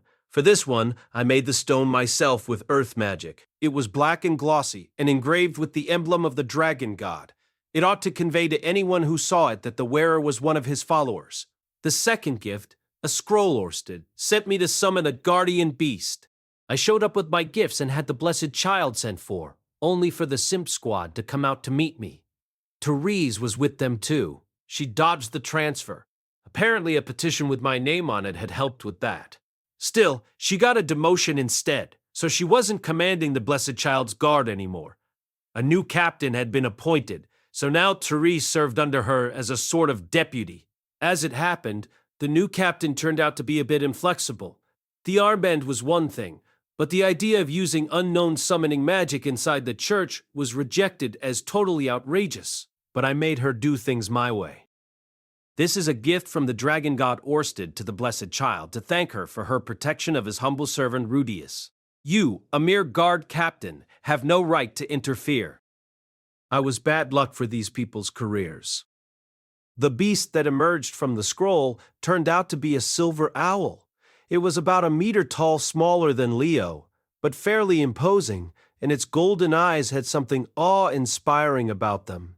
It wasn't one of Perugius's spirits, but those were super rare. I doubt things like those show up much. Plus, this one was for the blessed child's exclusive use, so it was probably from a different pack? At least the hollow-edged beastie we drew had a divine vibe to it. I might have struggled to get the captain to sign off on a gigantic, shiny black spider. I'll be sure to take good care of it, said the blessed child, her eyes shining as she gazed at the owl. She reached out to stroke it, and it closed its eyes in evident pleasure. The blessed child seemed enchanted that it had taken to her right after being summoned. That's the owl's job, actually. It wasn't a pet. She needed to relax and let it protect her. Nothing more. Well, until next time, then. Indeed. Stay well, Sir Rudeus. On my way out, I bowed to Therese and the other keepers of Anastasia as well. I'd probably run into them again. Last up was Cliff. He seemed to be off to an incredibly good start here. After the other day, both the Papalists and the Cardinalists had taken notice of him. All sorts of stories were circulating about him, none of them quite accurate. Cliff Grimore talked down the Dragon God's right-hand man and saved the blessed child. Amidst the Pope and the Cardinal's feud, he spoke for justice and made them all see reason in the end. He's an example for all of us who follow Millis. A truly admirable young man. The funny part was that, as far as I could tell, the origins of the rumors were the commander of the Temple Knights and the vice captain of the Cathedral Knights. Thanks to that, lesser knights and priests all trusted their reports and were convinced that the Pope had snagged himself an exceptional right-hand man. Also, perhaps thanks to those stories, Cliff was getting real work. Right now, that meant officiating weddings for important nobles. No matter what was going on in the world, a priest was never out of a job. Without getting into the details, Cliff had gotten plenty of real-life experience in Sharia. He was new, but he had plenty of skills, and his superiors viewed him as an exceptionally talented employee. Some people weren't so pleased to have him around, apparently. But hey, what are you gonna do? It's only natural that when a talented new hire showed up who also happened to be the Pope's grandson, a few people got jealous. Cliff would have to navigate that himself. I wasn't worried, though. Not about Cliff. Not the Cliff I knew. He'd come out on top of whatever the world threw at him. Just one niggling little thing. I'm off home, then. Good to see you, Cliff. You two, give my best to Lise. You got it. I'll tell her not to cheat on you. Cliff, so far as I knew, still hadn't told anyone that he was married. All he'd said publicly was that his heart belonged to another. That wasn't like him. I did get why announcing his marriage to Ellen allies might be a bit tricky, though. Even around these parts, all the adventurers knew the stories about Ellen de Slut. There were now grizzled old veterans wandering around who'd spent their first time in her bed. Yeah, maybe it was for the best if Cliff didn't say who he'd married quite yet. It wouldn't hurt to wait until he was important enough that he could deal with a few people talking behind his back. He'd get there one day. I was sure he wouldn't take that secret to his grave. There was always the chance that proposals might start coming in the mail, though. And then there was Wendy. She was a servant and went home at night, but when a young man and a young woman spend some time together under one roof, scratch that. That was stupid. This was Cliff, beyond even my twisted mind. No way was Cliff sleeping around after all his holier-than-thou preaching. Not when even I wouldn't go there. Well, time to stop brooding about this or I'm going to jinx it. You do your best, Cliff. Keep it in your pants. St. Millis is always watching. Don't worry, I wouldn't know where to find the time. Cliff had been busy lately. He was good at his job, and people were coming to view him as the Pope's right-hand man. With his social capital climbing like this, there were even a few nobles cozying up to him. Really? You're hot stuff lately, I hear. You might just toss sweet little Wendy down on the bed and... Wendy is basically my little sister. If you haven't touched yours, why would it even cross my mind? I would never make a move on my sisters. The cheek. I assumed an offended expression, and Cliff looked down. It's just, I really wanted to make it this far on my own merit. If it wasn't for you, you think any of this would have worked out? Cirque. I'd wanted to sound cool, but Cliff laughed through his nose at me. Point taken, geez. Cliff saved the day, but he also brought me here, and I'm the one who started trouble in the first place. There was a sense of fireman turned arsonist about it all. Still, he'd stayed true to himself the whole way through, and now he was getting recognized for it. In the end, Cliff's good fortune all stemmed back to Cliff. Anyway, thank you, Rudeus. I'm getting noticed now, and it's all thanks to you. No, thank you. You connected me to the right people in Millis, and now we've got the mercenary band set up here too. The sale of Rouillard figurines, on the other hand, that looked like it might take a bit longer. If I rushed things along, I could get us ready for sales immediately, but I didn't see us getting many customers. The mercenary band also wasn't totally settled in yet, so it also led to problems on that front. But hey, any other challenges we faced here were as good as solved. I'd just throw Cliff at them as another chance to prove himself. Everything from here on out is all me. You got it. Good luck. It didn't turn out exactly how I'd planned it, but I was pretty sure I'd fulfilled my promise to Ellen Elias too. Cliff would be okay. However things went with the other priests, he'd gotten off on the right foot, and it wasn't like there was a shortage of problems for him to tackle on his own. The feud between the Papalists and the Cardinalists was very much unresolved. I was excited to see Cliff achieve great things in his own way, and if it all went to hell, he could always come back and work for me. Try to take it easy, I thought. Sorry I couldn't do much for you this past month. Oh, don't sweat it. I had my battles. Cliff had his. If something happens with one of the man-god servants, though, send me a message on the communication stone right away. I'll be there as fast as I can. You got it! With a decisive nod. I wasn't going to be there for every battle, but in an emergency I'd come running. He was my friend. All right then, Cliff. Stay well. You too, Rudeus. Keep in mind, though, I might end up back here again in a year. Good. I should be ready by then to present least to everyone. Oh yeah, there's the business of Elenilis's curse. This can't be goodbye for long. We've come a long way since you were the new kid at the university, huh? Nah, you'll always be the same old genius Cliff to me. Cliff shrugged with a hopeless smile. And with that, my battles in Millis were over. The clash with the Latrias, then the machinations of the Millis church, and finally Geese's betrayal. A lot had happened, but all these new experiences propelled me toward what I had to do. Get ready, Geese. I'm coming. Extra chapter: The Berserker Sword King and the Blessed Child. While Rudeus said his goodbyes to Cliff, there was another reunion underway. It took place at the church headquarters in a serene garden where spring flowers bloomed in a riot of color. A lot of the trees were leaning slantwise after Rudeus's quagmire a few weeks earlier, but their vigor was in no way diminished. The Sarok trees had finished flowering, and the Balta trees took their place and were now bursting with blossoms. Two women stood before the trees, facing one another. One had blonde hair, the other red. They were both busty and fairly tall for women. Swords hung at their waists and one wore a suit of blue armor. Therese and Eris, also present, standing behind Therese like she was trying to hide in her shadow, was the Blessed Child. She fidgeted, rubbing her knees together and trying to look smaller. Oh yeah, and there were also a bunch of guys in blue armor standing around the three women, I guess. Think of them as scenery. Come now. Blessed child. Look, it's Lady Alice. Rudeus made time, especially for her to see you. But the Blessed Child just curled further in on herself and kept fidgeting. Comment non? It's Alice. Eris was her hero. Stretching back into her earliest memories, the Blessed Child had been shut up in her white room. When something bad happened, she was brought out, sat before some grown-up who also didn't want to be there, and made to sift through their unsavory thoughts. That was her entire world. No room for freedom, no hope. Then one day, as she was escorted from some place to another, she and her guards were ambushed.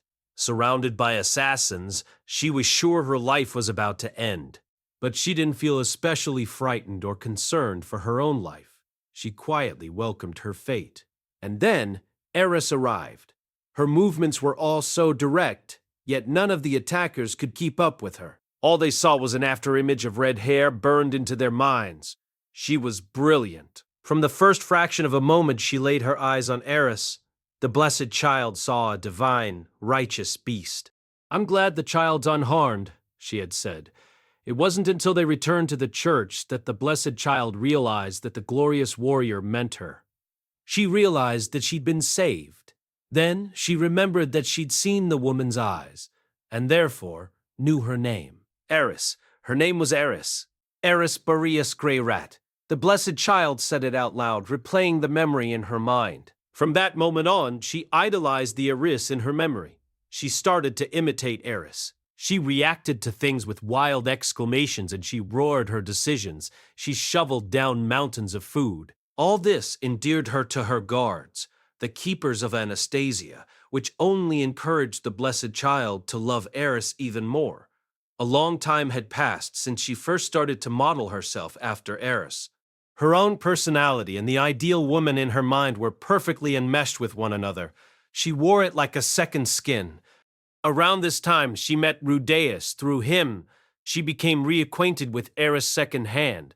The Blessed Child assumed she would never see Eris again. She wanted to, but she never asked for permission. She knew all too well that she didn't have that kind of authority.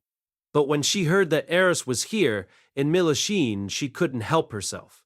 She went to the Cardinal and to the Pope, and begged them to let her see Sword King Eris. The Berserker Sword King was dangerous, she acknowledged, but she wanted to see her nevertheless, even if only briefly. Just long enough to say thank you. No one objected, and so her humble request was approved. A meeting between the Blessed Child and the deadly Berserker Sword King was arranged, with a guarantee from Rudeus that, if anything happens to her, I'll take the blame. With Eris in front of her, however, the Blessed Child had no idea what to say. She felt like looking into Eris's memories would be rude, so she deliberately didn't meet her eyes. Eris stood there, her arms folded. She'd already introduced herself as Rudeus' wife and a Sword King. After that, Therese introduced herself, then offered her thanks for Eris's past assistance. That was about 5 minutes ago. Hey! We don't have much time, you know. Eris stood still on her best behavior. It didn't come naturally to her, but Rudeus had given her strict instructions, so she kept her impatience in check. She really helped me out, so try to be polite, he'd said. She might come across as a bit stuck up, but under no circumstances are you to punch her, okay? Eris would do as he said. Still, she was starting to get irritated. She was not into waiting around. Can we hurry this up? That was all she said, but it was enough to make the Blessed Child squeak Oh, of course. and jump out from behind Therese, feared that she was making Eris angry, won out over embarrassment. Yeah, I'm the Blessed Child. Thank you very much for the time you saved my life. What? Don't recall that. Eris said it so loudly and directly that the Blessed Child, on instinct, looked into her eyes. "Oh," she said. When she looked, she saw no trace of herself at all. Her face fell. "Well, what did you expect?" she told herself. You knew there was no way she remembered. Even so, all this time she'd held on to hope that just maybe Eris might remember her. That she might say something like, "Oh, right, the kid from back then! You've grown up!" The blessed child was smitten with her, after all. But Eris had seen her face and been told what had happened, and she didn't remember her at all. Maybe if I looked for longer, I might find a memory stowed away in a corner somewhere. But when Eris thought of long ago, the only memories the blessed child found were of Therese dangling Rudeus on her knees. She was the blessed child of memory. She knew that memories were fallible and easily forgotten. That did nothing to lessen her disappointment. But Rudeus said you saved him, right? Thanks for that. She stood tall with her arms folded. Her bold voice tore through the blessed child's haze of disappointment. The blessed child shook her head to clear her mind. Not at all. I would have done anything to help your son, Lady Eris. It didn't matter if Eris didn't remember her. She still loved her and was still grateful to her. By the way, what's your name anyway? Rudeus said he's going to be working with you in the future, so I want to make sure I remember. Me? What? Name? I don't have a name, she thought. Up until now, it had never felt like an impediment. But now here was Eris, saying she wanted to remember it, and the blessed child had no answer. She was lacking something important. That missing thing struck her suddenly as a profound loss. I don't... A blessed child is just like, like what Zenova is, isn't it? It's not your name, right? When she said Zenoba, the blessed child looked into her eyes again. There was another blessed child from another land who apparently possessed a name. Eris didn't care much about him, though, so she didn't remember anything apart from the name. It was a shock. The set dressing started piping up. "How dare you? The blessed child is the blessed child. You mock her? She needs no name. Pray that your God protects you." This helped her calm down a bit. Not having a name had never been a hindrance to her before, she told herself. Besides, she couldn't do anything to change it now. I'm very sorry, but I don't have a name. Huh. Well, that works too. The blessed child didn't look into her eyes, so she didn't know what Eris was thinking. If she had looked, she might have seen how Eris came to throw away the name Boreas. She would have known that names meant nothing to Eris. Eris exhaled through her nose, then said, Names? Who needs them anyway? The blessed child was relieved.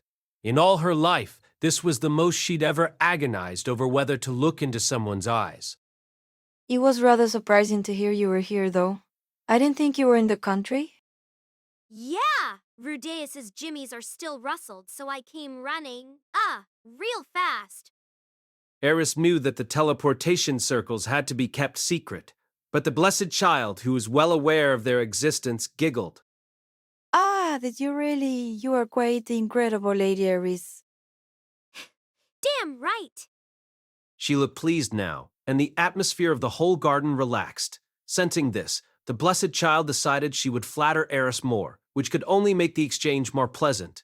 Normally, it wouldn't even occur to her to push the conversation one way or another. The thing is, you've always been my idol, Lady Eris. Wait, what?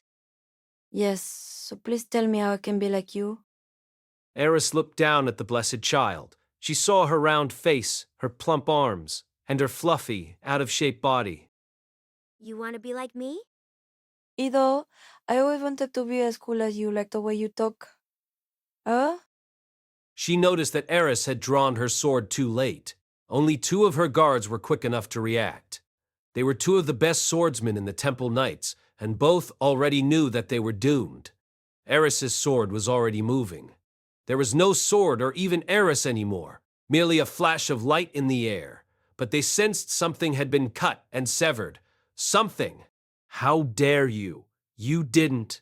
The blessed child's arm dropped, to her side, precisely as a branch that was about half the thickness of her wrist came crashing to the ground. The Temple Knight stared at it in silence for a moment, then went back to being scenery like nothing had happened. Eris picked up the branch, then briskly set about snapping off all the offshooting twigs. The Blessed Child stared at her, thinking about how Eris's sword had appeared in an instant, what a wonderful sword it was, and how none of the Temple Knight's swords remotely compared. When Eris was done tidying up the twigs, she was left with a staff about a meter long. There you go, she said, holding it out to the Blessed Child. The Blessed Child stared at her, wide-eyed with confusion. Eris turned side-face, gripped her sword in both hands, raised it above her head, then swung down. A holy whoosh so loud it might banish evil shattered the silence of the garden. The Blessed Child's ears rang. Your turn. Yes, Mom. She lifted the staff above her head like Eris had done. Then, with a little hi-ya, she took a swing. But her weapon was an unruly, unbalanced meter-long stick, heavy and still green and supple off the tree, so the force of the swing pulled the Blessed Child along with it. She stumbled forward. The scenery cried out, "Oh!" but didn't mobilize.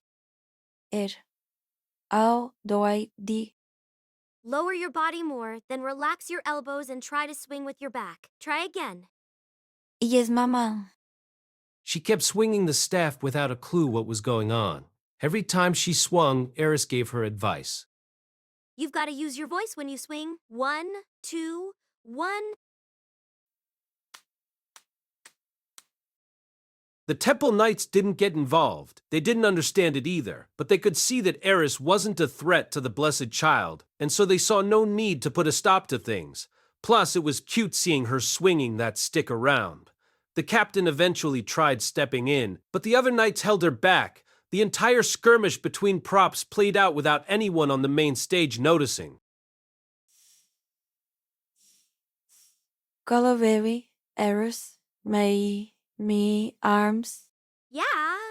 Okay, that's enough then. You can stop. The Blessed Child dropped the staff as instructed. The fatigue spread from her shoulders down to her wrists, almost like her whole upper torso was falling asleep. She felt a twinging sensation, like little cracks were spreading down her arms. She raised them up to her ears and swore she heard her muscles creak. She said, looking up at Eris, worried. Why had she been swinging that staff? She felt like she'd been tested. Was she a failure? Was Eris disgusted with her? Ha! You thought you could be like me? The thought made her feel miserable. You're to do that every day starting tomorrow. Also, start running. Around this garden will do. Huh? If you don't know what to do, ask one of these guys. She was looking right at the Blessed Child, feeling as though Eris's eyes were drawing her in. The Blessed Child looked into her memories. She saw the hard life Eris had led training in the sword sanctum. She saw her swinging her sword without food or drink, running through the snow, screaming, fighting, honing her skills. It was a simple memory, a mere sequence of events, showing how Eris had gone from who she was long ago to who she was now. There had been hardships and suffering, but that honed Eris into the person she was today. You can be like me. Her voice was clear and certain. Had Rudeus been there, he might have cut in with a snide remark. Like, yeah, I don't think that's happening, but he wasn't. There was no one around to tell her it was impossible. Came a voice from behind her. The Blessed Child turned and found herself looking into Teresa's eyes. She saw Teresa's own memories of her training. Teresa practiced with her sword in secret, then trained together with the men, all while her mother sniped at her. At times she was happy, and at times she was sad. One thing was constant. She never put down her sword. The Blessed Child then looked around at the other Temple Knights. She glanced through them all, one at a time. What she saw in the depths of their eyes was not as intense as what she had seen for Eris, but she saw plenty of effort. Memories not only of sword training, but of magic and schoolwork were vividly etched into their minds. Not one of them doubted that Eris's training plan would get results. She could be like Eris. It was possible. It would be hard. She knew that. It had been hard for all of them, too, but she could do it. Can I really? Is this going to work? I'm sure it'll be fine. You won't be allowed to use magic, or a real sword, but there shouldn't be any issue with just physical training. You'll all help teach her too, right? She asked, looking around at the scenery. Then she returned her gaze to the Blessed Child. If something happens, though, if you're attacked by assassins or something, you must promise me that you'll sit back and leave it to us to take care of them. Within her memories, the Blessed Child saw an inexperienced noble taking on an enemy and dying. Therese was being kind. She was telling the Blessed Child not to let herself share that fate. In the name of Saint Millis, I swear it. Nodding happily, everything felt indescribably joyful. As though summoned by the happy atmosphere, the silver owl, which had been tootling aimlessly around the garden during their discussion, returned to her side. It tilted its head, looking up at the Blessed Child and hooting. Whatever is the matter? She asked, crouching down and holding her hand out to it. The silver owl leaned forward like it wanted her to scratch its head. She rubbed its feathered crown with her fingertips, and its downy feathers fluffed up as it closed its eyes in pleasure. Eris watched them, desperate to join in. She loved beastfolk, but not just beastfolk. Any kind of fluffy animal was good in her books. She met plenty of dogs and cats, but never birds. She could bring down a bird in flight if necessary, but she rarely had the chance to approach a bird this big if she wasn't fighting it. Hey, can I pet your owl too? It'd be my pleasure. Having received permission, Eris squatted down confidently. Her pawing was so forceful that the silver owl recoiled from her touch. Eris went perfectly still. Sudden movements, she'd learned, were a no-go. Animals instinctively feared anything that was stronger and faster than they were.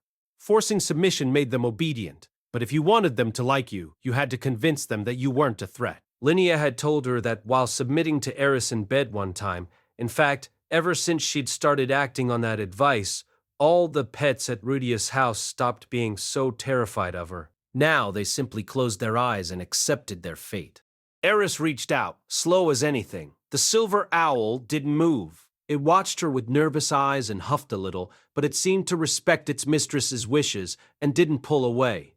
Her fingertips reached its feathers. Its wing feathers looked fairly stiff from a distance, but now she felt how soft they were, and her heart leapt with excitement. She wanted to grab it and bury her face in its feathers, but she sensed that was overkill. It'd definitely flap away if she tried it. The same went for Leo, and for Linnea and Prasenna too. She could live with that. Eris went on stroking the silver owl. The owl froze like an impala caught in a lion's jaws, but none of the humans noticed. Do you like my owl? Turns out birds are great too. She luxuriated in the owl's softness for a time, then stood up, her cheeks flushed. Fur was nice enough, but feathers, she thought, were on a whole other level. A question suddenly occurred to her. What's its name anyway? Is Name? Repeated the Blessed Child, looking confused and thinking, oh, dear, names again. When you get a pet, you give it a name. That's plain old common sense. Is it really? Yup, Rudeus said so. The Blessed Child was taken aback. A name? She'd never given anything a name before. She didn't even have one herself. She would never be allowed to use one. It did seem like having one made some things easier, however, which gave her pause. A name, she murmured. Seeing her looking so deeply lost, the scenery got all worked up. Blessed Child, allow me.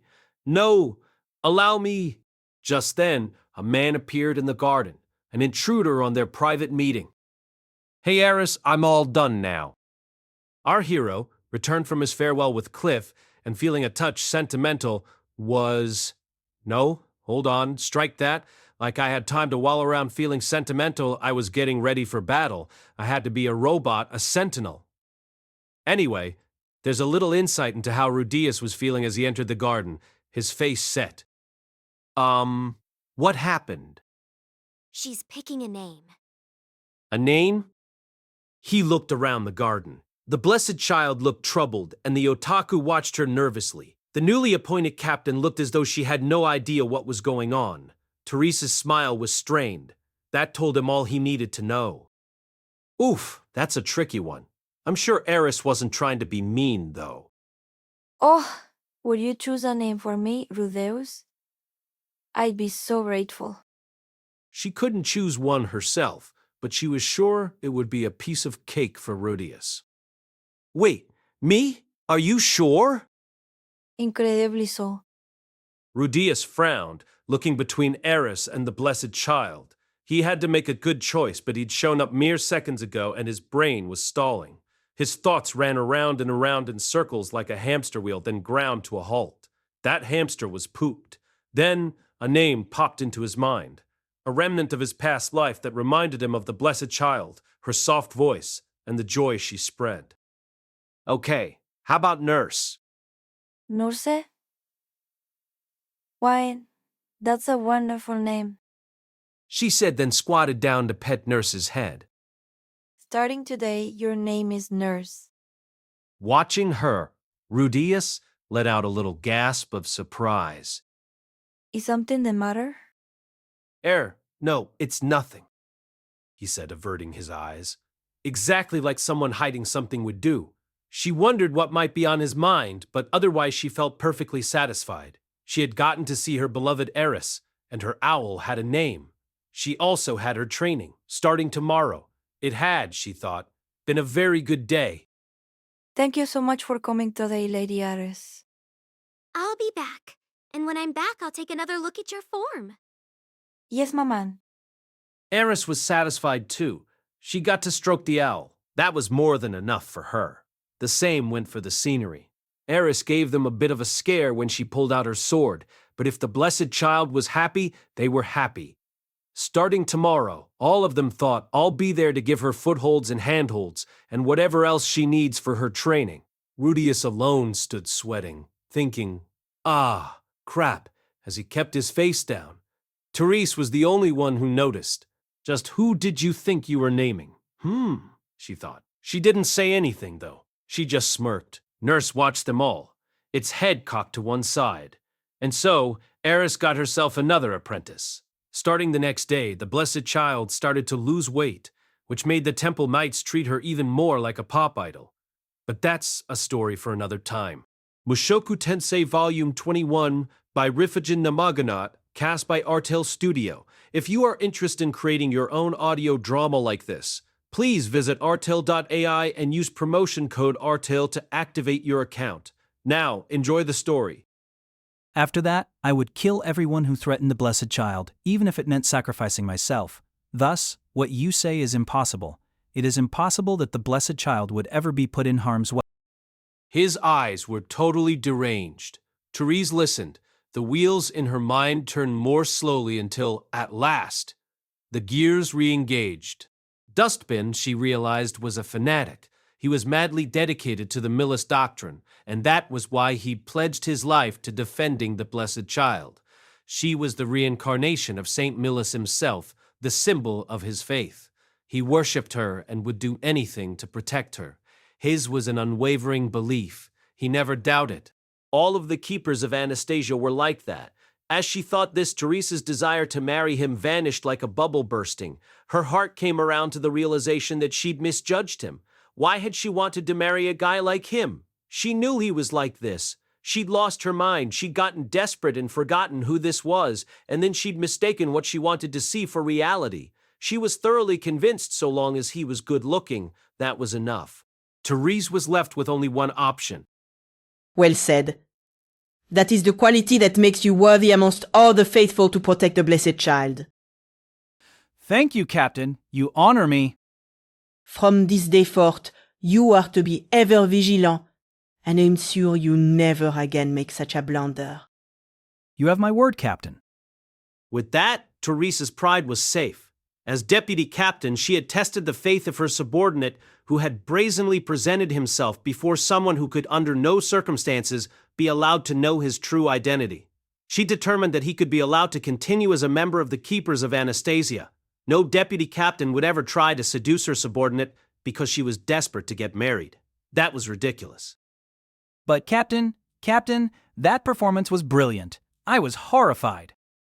Were you really?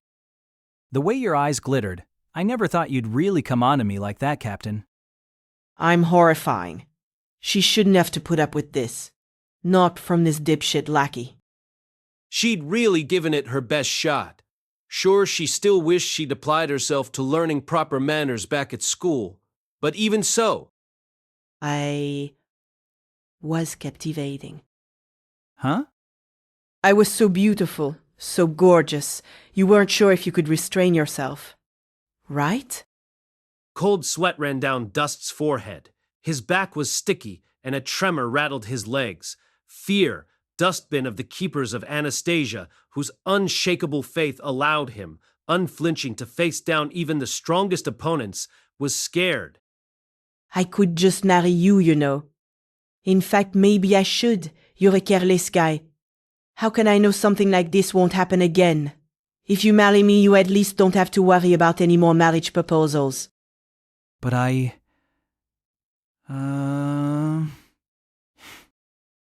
kidding. I'm rejecting you. We were both off duty today, but we'll be at the blessed child's side again tomorrow. Don't be late. Yes, Captain. Teresa's skirts fluttered as she turned and strode from the room, looking every inch a knight. Dust watched her go, then wiped away the sheen of cold sweat accumulating on his forehead. That was the correct decision. You appeared to be unhappy about it, but a man of that caliber cannot be a suitable match for a daughter of the Latrius. That was a practice round. I shall find you a better partner next time. So make sure to use what you have learned this time so that you may conduct yourself as a lady. As Claire got into the swing of a very long lecture, Therese felt a twinge of unease. Her first prospective match had been Dust. On paper, he was an adequate candidate, but in reality had turned out to be catastrophically mismatched. She worried that if Claire went on searching like this, she might turn up other similarly unsuitable matches. I understand, Mother. Mother. For one thing, it would be hard to turn around and announce she'd thought better of it after she was the one who'd gone to Claire for help. And the truth was, she really did want to get married. There was no way Claire would bring her more awful matches. I'll do my best. That's the spirit, Therese. I know you're busy with your work, but be sure not to skimp on your studies and your practice. You want them to see you as a lady. Yes, Mother. Next time she'd meet a good man, she was sure of it. Before long, Teresa's certainty would be rewarded, but that's a story for another time. Extra chapter, The Monkey and the Wolf. Geese. My eyes opened. I rose, cracking my neck and checking all my parts were working. No tingling in my limbs, no indigestion, no weird growths on my skin. Apart from a mild grumble in the belly, I was fit as a fiddle. I went out of my tent and stretched, feeling my back crack as I yawned. I watched the sun rise. The direction of the sun told me the direction I was facing. I compared that with my map and the ridgeline to confirm my current location. I checked yesterday too before the sun set, but things can look different from morning to evening, you know? It's important to check 2 or 3 times. It's mostly the idiots who don't confirm where they are who get lost. West today, huh? I muttered to myself as I worked out where I needed to go. Last night, the man-god came into my dreams again, told me to go west with the rising sun, rest at the roots of the 3rd tree on Fennel Boulevard, then get on the 5th carriage that passed. I'd ride in the carriage for a while, then get off at the town it arrived in and stay at the New Leaf Inn. That'd keep me out of the hands of Rookwag's mercenary band, he said. Doesn't make much sense, does it? Now, if you're an average guy, you'd probably start to feel a bit suspicious of all that. It's not like the man-god ever tells you why you gotta do everything just so. So, at some point in the course of your life, you wind up doing something a little different to what he told you, and bam, they got you. I get it. I really do. Back in the day, I used to pull stuff like that myself. These days, though, I live by the man-god's words. That's the right way to live, I reckon. Far as I'm concerned, the man-god's word is law. Yeah, all right. I hear you. Obviously, just because I do what he says doesn't mean everything always turns out perfect. Sometimes his advice gets me into some pretty gnarly situations. Ain't even uncommon. But you know what I say to that? So what? I mean, come on, think about it. Whether I do what he says or not, sometimes shit happens. Life's not all sunshine and roses. One thing I can say for sure, though, so long as I obey him, I don't die. How do I know that? I'm weak as they come, but I've gotten through some majorly dangerous situations and lived to tell the tale. Look, I've watched a lot of tough guys way beyond my level slip up and die. It's pathetic, actually. These guys are always swaggering around like they're king badass. Then when they're about to die, they start blubbering. Help me! I don't want to die. Save me, mummy! I get it. Everyone's a little pathetic, it's fine. But the guys who go down like that are always the dudes who go around bragging about how death don't scare them. Bona fide hero types, every single one of them. Don't it make you sick? Look, people try to avoid death. That's nature. Our instincts tell us dying's bad, that it's freaking scary. And don't get me wrong, I'm scared. I don't want to die. And that's why, so long as the man god gives me advice that keeps me alive, that's all I need. He's the reason I've survived this long. You could say he's my guardian angel, or whatever the evil version of that is. The story of how I got my chance to pay him back for all this starts a few years ago. I was passed out drunk in a tavern in Asura like usual when the man god spoke to me. Said he had a request. Now, his requests pretty much never end well. The last time he had one for me, my hometown got wiped off the map. I wept enough for a lifetime and screamed until my voice gave out. This time, no doubt in my mind it'd be just as bad. He likes to make you think he's on your side and then break you. Back when my hometown got destroyed, he showed up just to laugh at my stupid, shocked face. I expected all that, but this time something was different. I didn't get this far in life without knowing how to read people. I could tell the man God was in a serious bind, and he'd come looking for help. That's why I decided to accept. I did think it might be an act, but the dude's not exactly an actor. Plus, if he really was in a jam, I had no hesitation about lending a hand. A debt's a debt, after all, and I owed him big. The man god said that Rudeus had betrayed him. In reality, he'd probably shown up to have a good laugh at Rudeus like he'd done with me, and it hadn't gone how he'd wanted. Anyway, he said Rudeus was his enemy now, that he'd sided with the dragon god Osted, I think it was. Number 2, out of the 7 great powers, a real big shot. The details aren't important. All I needed to know is that Boss had allied himself with this big shot god, and now he was making trouble for the man god. The man god can see the future. He can see so far ahead that the demon eye of foresight might as well be blind. You'd think that'd make beating his enemies child's play, but apparently it wasn't that simple. He didn't tell me all the ins and outs, but he did tell me 2 things. First, he could only see the futures of 3 people at a time. Second, he couldn't see Orsted's future. If Orsted went and interfered with any of the 3 people whose future he'd already seen, those futures would change. From the man god's point of view, if Orsted and only Orsted messed with their futures, it'd be like absolutely nothing had changed. From his white room, he could see the whole wide world, but Orsted was a gaping hole in his vision. Now, he said Rudeus had inherited this little quirk of Orsted's. He was under the dragon god's protection or something. Orsted had some kind of curse on him that made people fear him and see him as an enemy, so there weren't too many people like that. No one went calling on him for aid, and he didn't have any allies. But with Boss as his go-between, all of a sudden he could get loads of people on his side. Now, how do you think that'll work out for the man god? The funny thing is, the man god can see his own death. One day, without warning, his vision flipped. He used to see himself towering over where Orsted, where he lay fallen, kicking him as he lay there. Now it was Orsted doing the laughing and the kicking. Why could he only see that moment? Well, probably because at that moment, Orsted and the man god were both in the same place. He saw that vision through his own eyes, and that meant he could see Orsted too. Look, I don't worry about the details of how the man god's powers work. What mattered was that Rudeus was now a threat. The man god needed Rudeus taken out quick, and he'd already tried a bunch of plans to kill him. No matter what he tried, though, nothing worked. In the Asura kingdom, he tried pitting the North Emperor and the Water God against him. But neither of them got the job done. Not only did Orsted come out fine, but he couldn't even take down Rudeus. Rudeus went on his merry way, still recruiting. So the man-god hatched a plan. If 3 disciples weren't enough to take down Orsted, he'd just make more. We'd copy Rudeus. Orsted couldn't build alliances himself, but with Boss as his go-between, he rustled up a whole network of helpers. The man-god could only work through 3 disciples at a time, but so long as he got one of those disciples to gather allies, he'd end up with a lot more than 3 followers. Sweet idea, huh? As the man for the job of wrangling those allies, I did wonder why he went with me, but then the man-god's usual playbook when he finished using someone was to trample on everything they love and throw whatever was left in the trash, so maybe I was the last guy he had left. Once I was done building our army, he'd wait for the perfect moment, then have them all strike at once. Bye-bye, Rudeus. And that's how I ended up here running my tail off, finding people to turn to the man-god's cause. My deadline was the man-god's right moment. Not much time left, but I wasn't doing bad. Not that finding allies was easy. Here's how we tag-teamed it.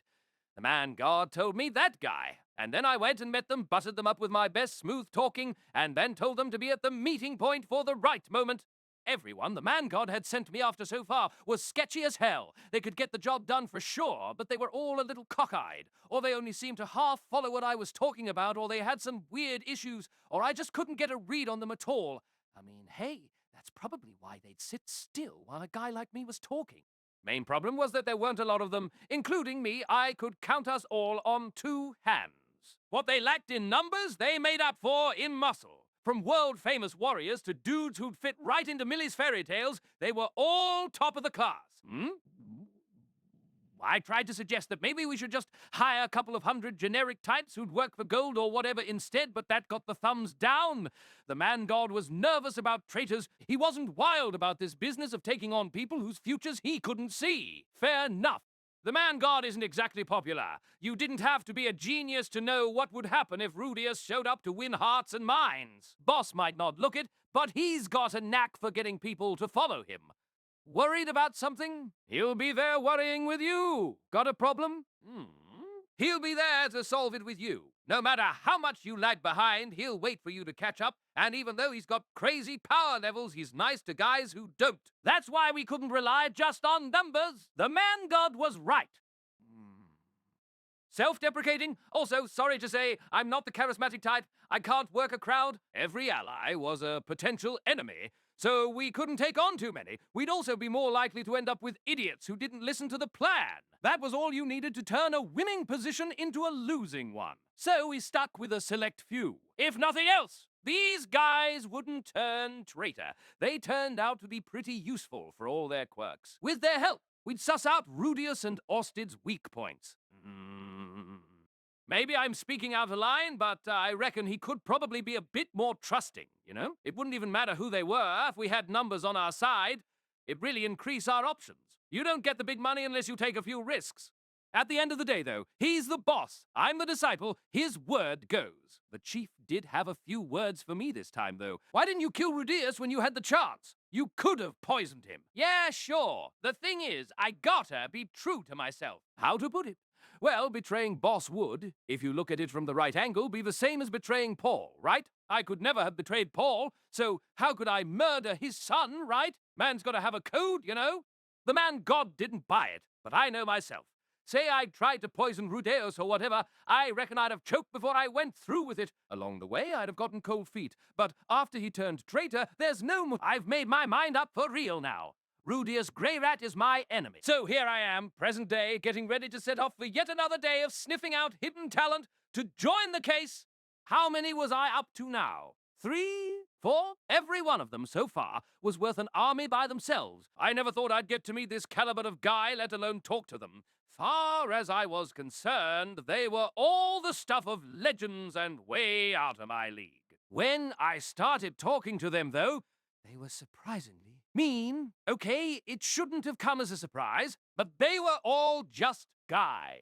Ordinary guy, even if they had some personality issues. Especially the first one. He was famous enough. Even you might know him. But damn, he really was just another guy. So here we were, a little while after the man-god came to me with his request. Before I set off, the man-god had some busy work for me. I grabbed a blade of a demon sword lying rotting in the back of a storehouse of old junk in the Asura kingdom, and then a hilt from a burial mound of the King Dragon realm, then took them to a blacksmith who handled demon weapons and had them reforged. I went and got a hold of this alcohol made by a pretty shifty tribe on the demon continent. Few other odds and ends. I didn't know what any of it was for, mind you. Though I mean, from what the man-god told me, and imagining what was coming best I could see how that stuff might be handy. Better safe than sorry, as they say. Better to be over-prepared. I also did a little snooping, but I can't beat the man-god when it comes to gathering intel, so a lot of that work went to waste.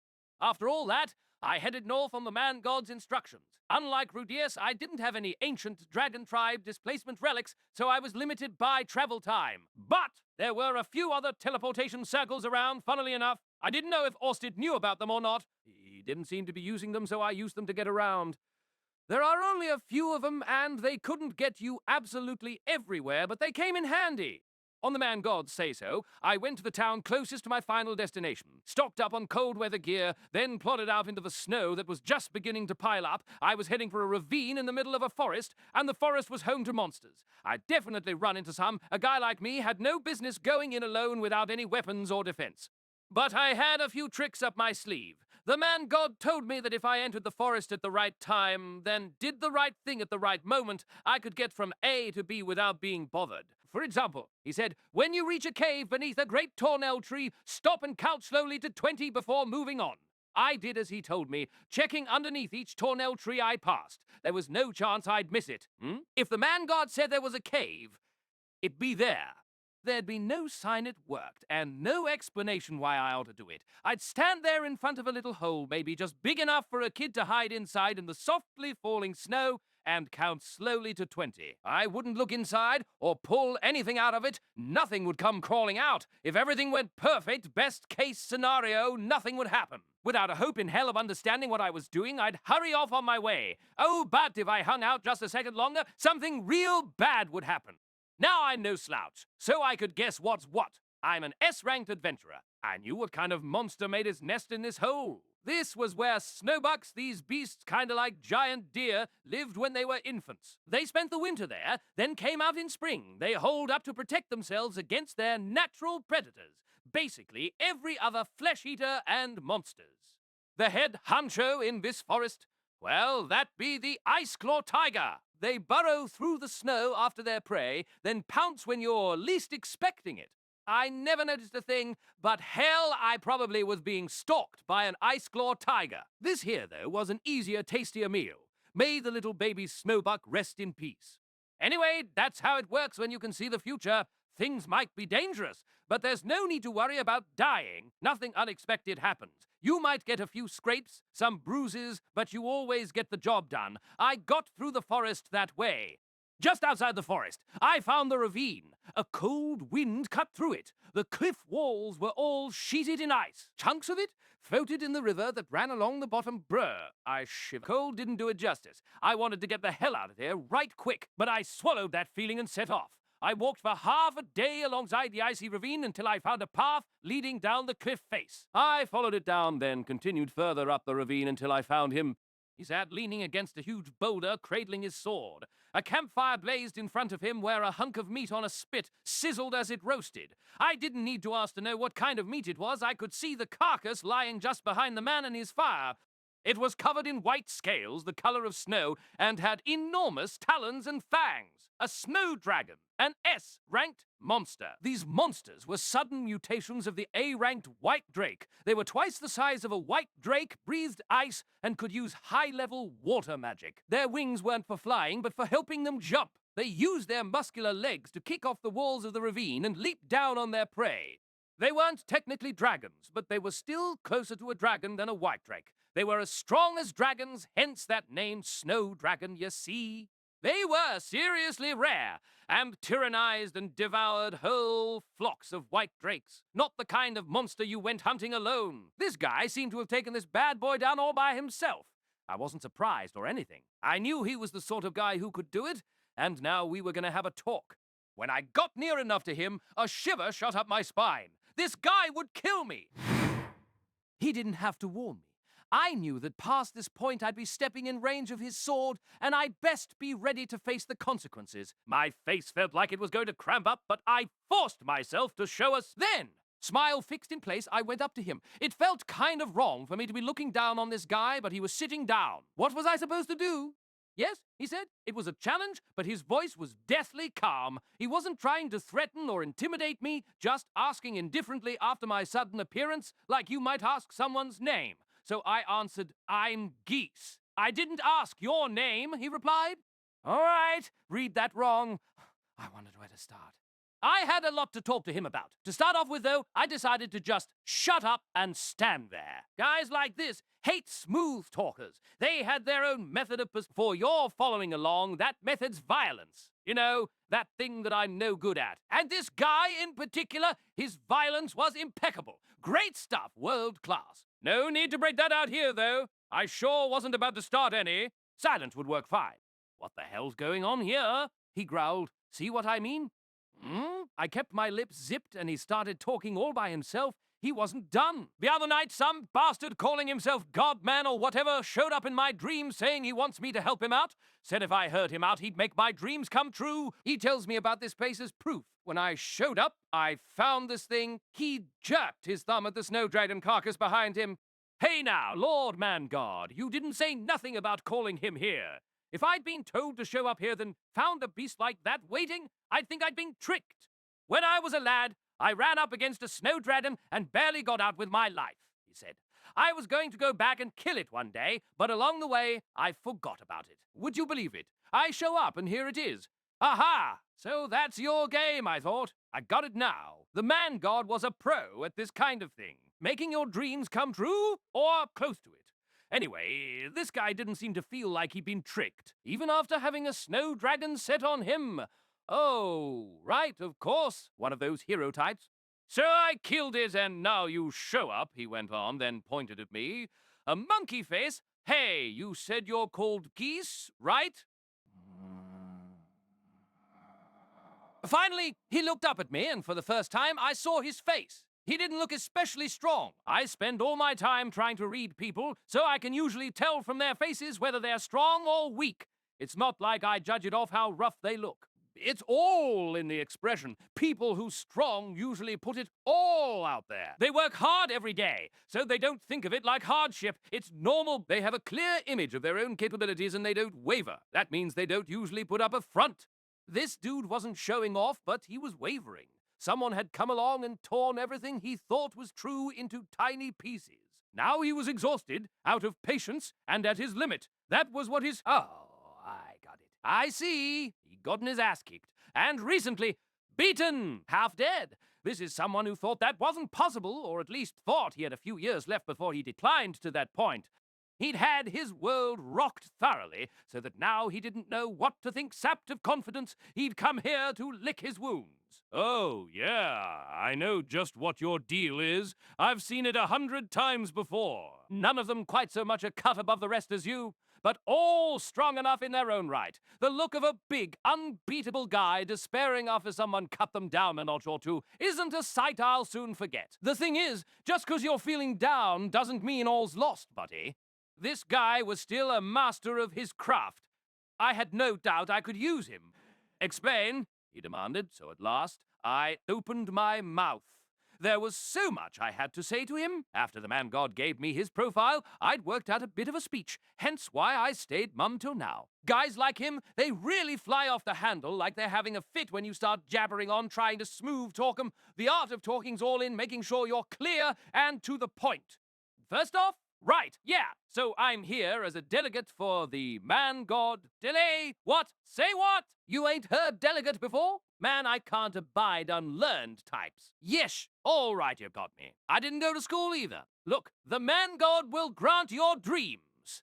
In return, he's got a teensy favor to ask. He's gathering allies. I'm here as I guess what you'd call the errand boy getting the band together. Ha! Dreams? Hey! He said. You and your boss know what my dream is, then? He stroked the hilt of his sword. Ooh, ho, ho! That's scary. He didn't do anything but stroke it, but if the fancies struck him, that sword would be out before I could blink. and then my head could kiss bye-bye to my body, or maybe it'd be my left and right eyes making their farewells. This dude's body language was telling me loud and clear. If I didn't talk seriously, I was dead. If I gave an answer he didn't like, also dead. Fortunately, I knew what his dream was. The man God told me everything ahead of time. I knew why this sad sack loser was lurking by himself out here. If that info was wrong, though, I mean, it'd be just like him to tell me wrong. Oh, holy man, God, do not forsake me. Even I, your humble servant, won't find it funny if I die here. The dragon god Orsted, I said. It felt like the temperature around us plummeted, but that told me that I was bang on the money. If he had no reaction that I could pick up on, I'd be as good as dead. We were officially in business. I'd told him something I shouldn't know. While his mind reeled from the shock, I kept talking so he didn't have a chance to start thinking again.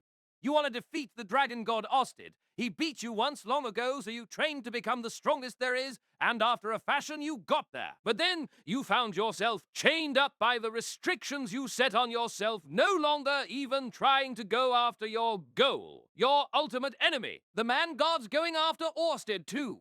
Only, well, he's not going for glory, he just wants him dead. By any means necessary, eh? And you're the means, see?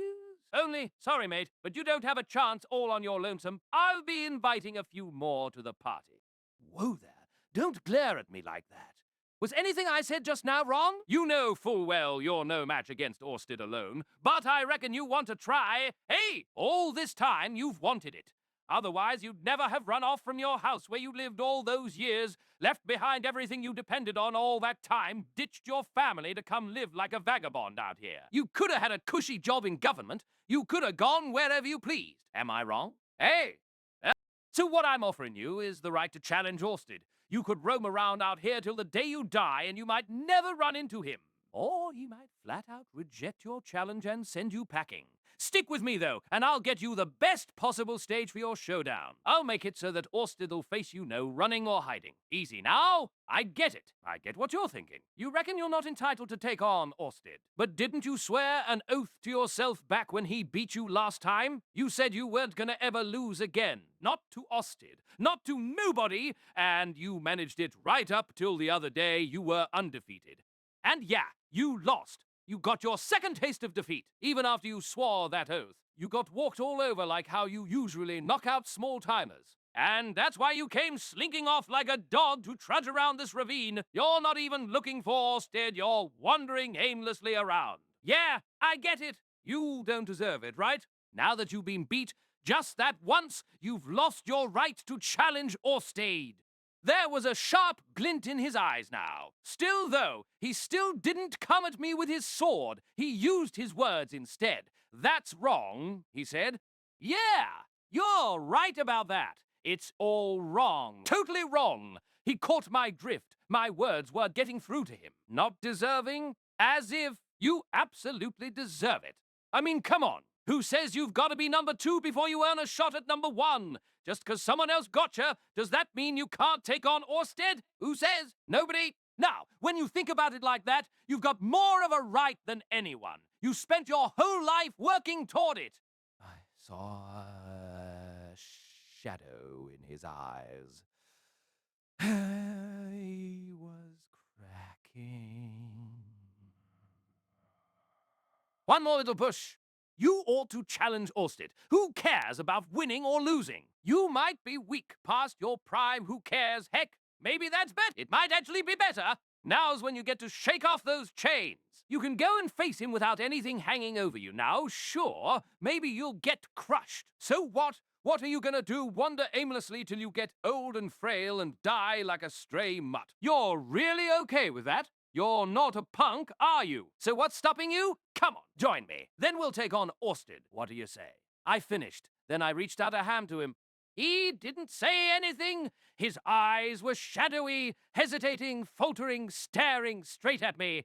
Ooh, I overdid it here.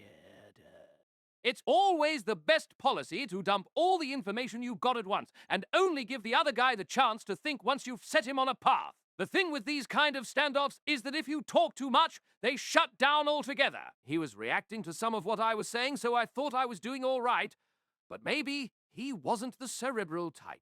It'd be unexpected, but this was the kind of risk I had to take. Anyway, you can't force people to think the way you want by cramming a bunch of words into their skulls. So, overwhelm them a little up front, set the tone, let them stew on it. I gave him all the math, he just had to put it together. But something inside of him was stopping him. He needed an excuse to swallow the bait, then I'd have him. That's my approach. Actually, if he was smarter, I think he'd already be aboard. Too bad he didn't speak. Real quiet. This ravine was the snow dragon's lair. No other monsters to bother us here. No wind. I couldn't even hear the sound of water from the frozen stream. Only the sizzling of roasting meat told me the time was passing. The man was more than just silent. He didn't move a muscle. He was so still he could have been dead. He had no presence at all, like he wasn't even here. Silence gets to me. When everything's silent, that means I'm alone. I'm nothing on my own. All it would take was one monster. I'd be dead meat. I wasn't going to roll over with my paws up, but I wasn't about to kid myself I could win. All I could do was, I'm not interested in becoming any man's pawn, said the man suddenly. Even if that means I rot away out here. He didn't take my hand. Worse, he reached for his sword. I felt sweat prickle all over my body. Every cell was screaming at me to get the hell out of there.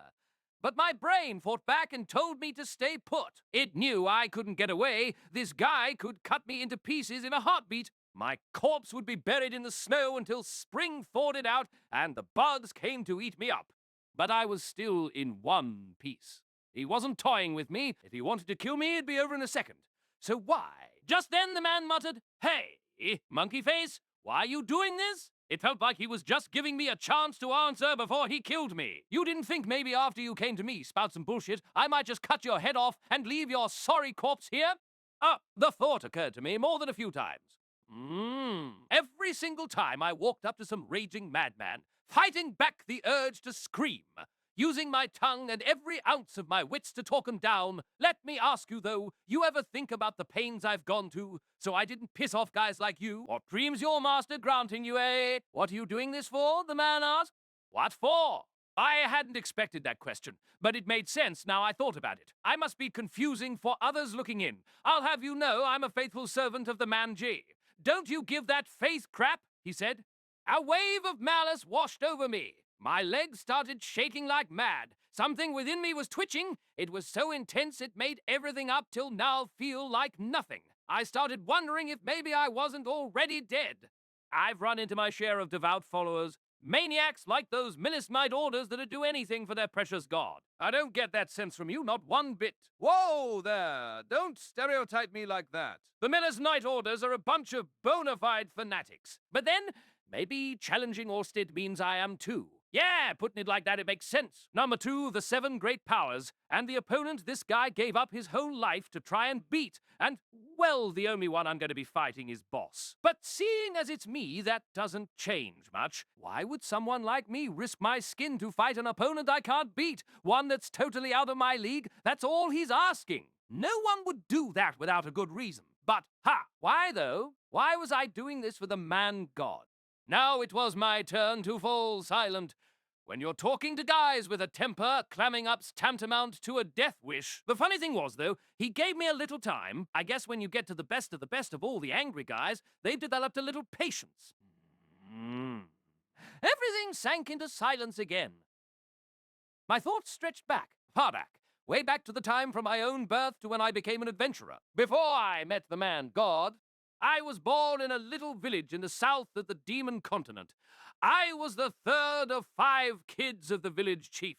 It wasn't much, but we lived a little freer than your average villager. Back then, though, I felt plenty restricted. See, my future wife was chosen for me when I was born, as well as my future job. The job of a son of the village chief was to live the life he was told to. So long as I pulled that off, I could do whatever else I wanted.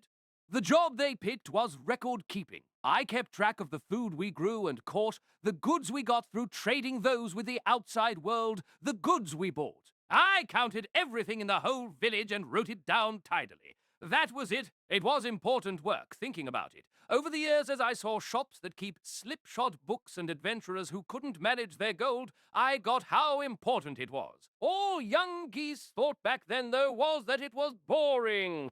There's so much more I could do, I thought. If I just got a chance to pick up a sword or study magic, I'd show everyone I could be somebody. Or maybe if I could just go into the service of some country, you'd all hear about my big heroics. I'd go down in history. Whenever I started shooting my mouth off like that, my father beat me down. Know your place, was what he liked to say. Looking back, I reckon my father said it because he saw me for who I really was. My father knew the limits of my potential. I didn't, obviously. How the hell was I supposed to know my place? I'd never stepped outside it. So I flew, abandoned my job, ran away from home, and stowed away in one of the merchant caravans that came to trade with our village. I left my family and my betrothed to run away to the biggest town nearby. That was where my legend would begin. I was absolutely convinced of that. But reality caught up with me real fast. Whether it was magic or swordcraft, I was a lost cause. I couldn't even hit average. I guess I managed about as well as anyone else, battle chops aside, but I sure didn't stand out in any way. I could barely beat the average when I worked my butt off. Mastery. Don't make me laugh. I tried all kinds of stuff to try and find my talent, but it was no good. I was firmly stuck being average, mediocre, no matter how you looked at me, yet I tried to make it as an adventurer. Even so, that was my dream, see? I'd thrown away everything for it. I couldn't give up and slink back to my village after all that. I wasn't too bad with my hands, so I thought to try out crafting. Managed to complete some F-ranked jobs. As a lone adventurer trying not to freeze to death, I somehow managed to keep myself afloat. It didn't satisfy me, though. F-ranked adventurer jobs were, when it came down to it, just odd jobs. I was the town handyman, jack of all trades. How was that any different to life back home? I hadn't run away to do this crap. I wanted thrilling adventures. I wanted to do great deeds that fill those who heard my name with awe. That was my dream. So I went for it. I clumsily picked up a sword, got myself a second-hand set of armor, scrounged up some teammates, then went out into the wilderness to do gathering and slaying jobs. It was disaster. We got slaughtered. Just like most beginner adventurer parties on the Demon Continent, the monsters tore us to pieces. The only reason I survived was because of a dream I had right before it happened. In an empty space, standing on a white floor that stretched on forever, a man with a face I couldn't make out gave me a divine message. If this happens, he told me, here's what you should do. It was all so casual I shook it off as a random dream. No way what he was describing could happen to us, but of course it did. My teammates' heads were ripped from their bodies and devoured, and I was left alone, cornered, snot, and tears running down my face. That was when I did what the mysterious man in my dream had told me to do. A dead man will take whatever help he can get. I survived.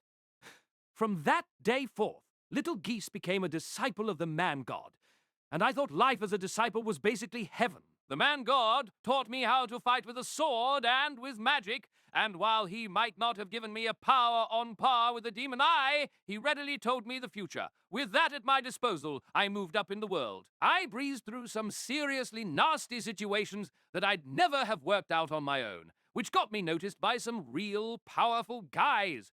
They became my allies. I used my knowledge of the future to help those guys out and gained their trust. Together with them, I set off on a thrilling adventure. I loved every minute of it.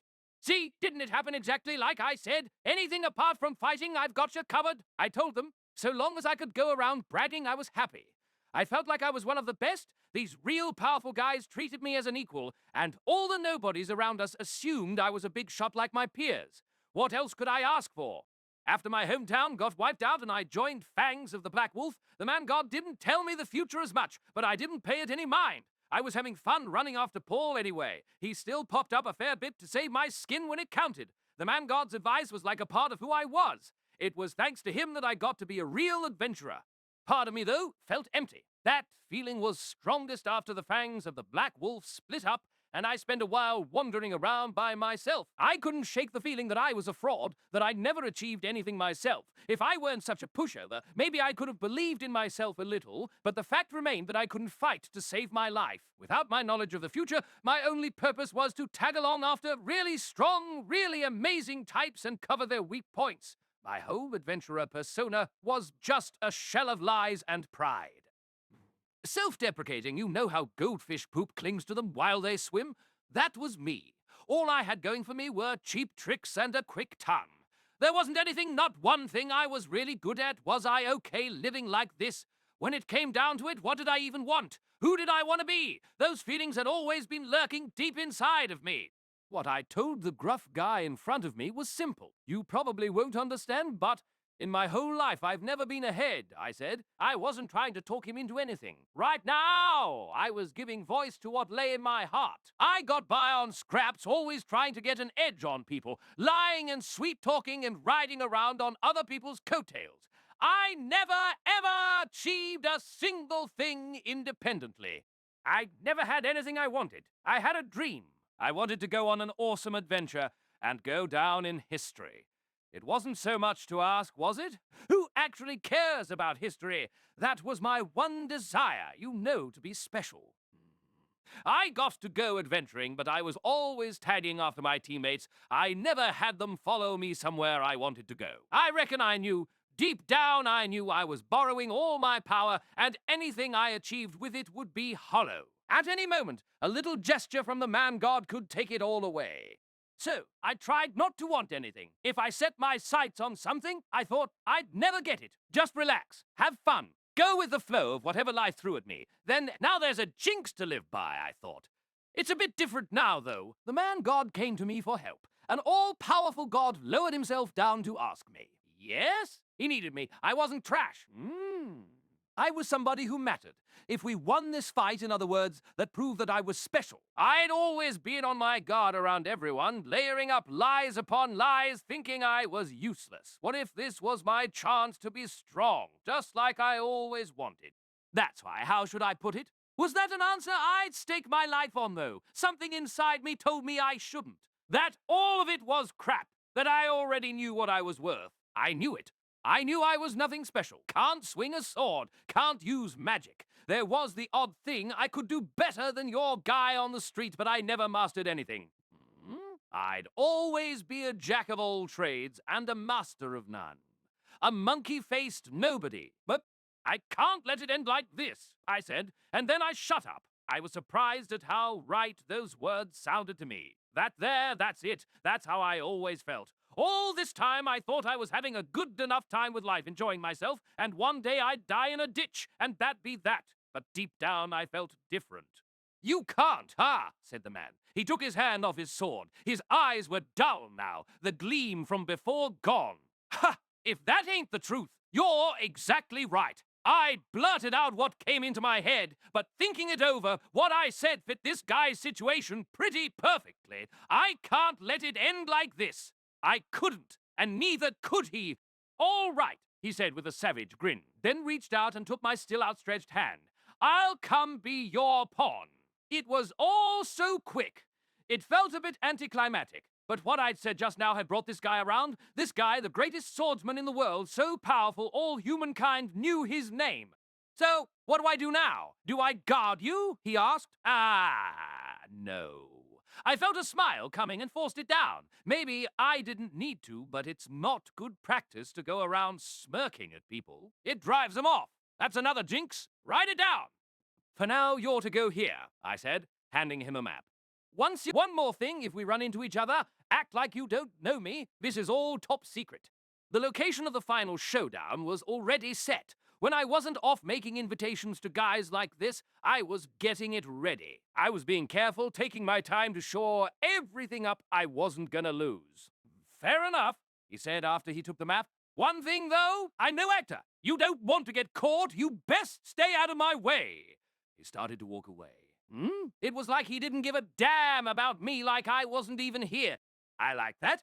You could tell he'd lived his whole life by his sword. No pointless actions, no wasted words. When he decided something, he just did it. Not the easiest person to maneuver, but insanely powerful. And now he was my pawn. I watched his back retreat until he faded from sight. Then with a whoop, I punched my fist up in the air. That first guy was the easiest. He was a big enough deal to need no introduction, and sure as hell didn't act like he had time for a nobody like me, but in the end, all we had to do was talk. He came around to what I was saying and joined me of his own accord. Timing probably had something to do with it. After all my plotting and worrying, in the end it was something I hadn't even meant as persuasion that conveniently happened to resonate with him. People will always open up about whatever's troubling them if someone comes to them with the perfect words. In the end, that's all it was. I done good, right? Some bits I got lucky, but still I talked him around. Here's the thing, though. Holy man God. Ever since talking with that guy, something sat wrong with my spirit. Maybe we've missed a trick, no? I just get this feeling somewhere along the way we're going to fall into a trap. Well, my God, any idea what that's about?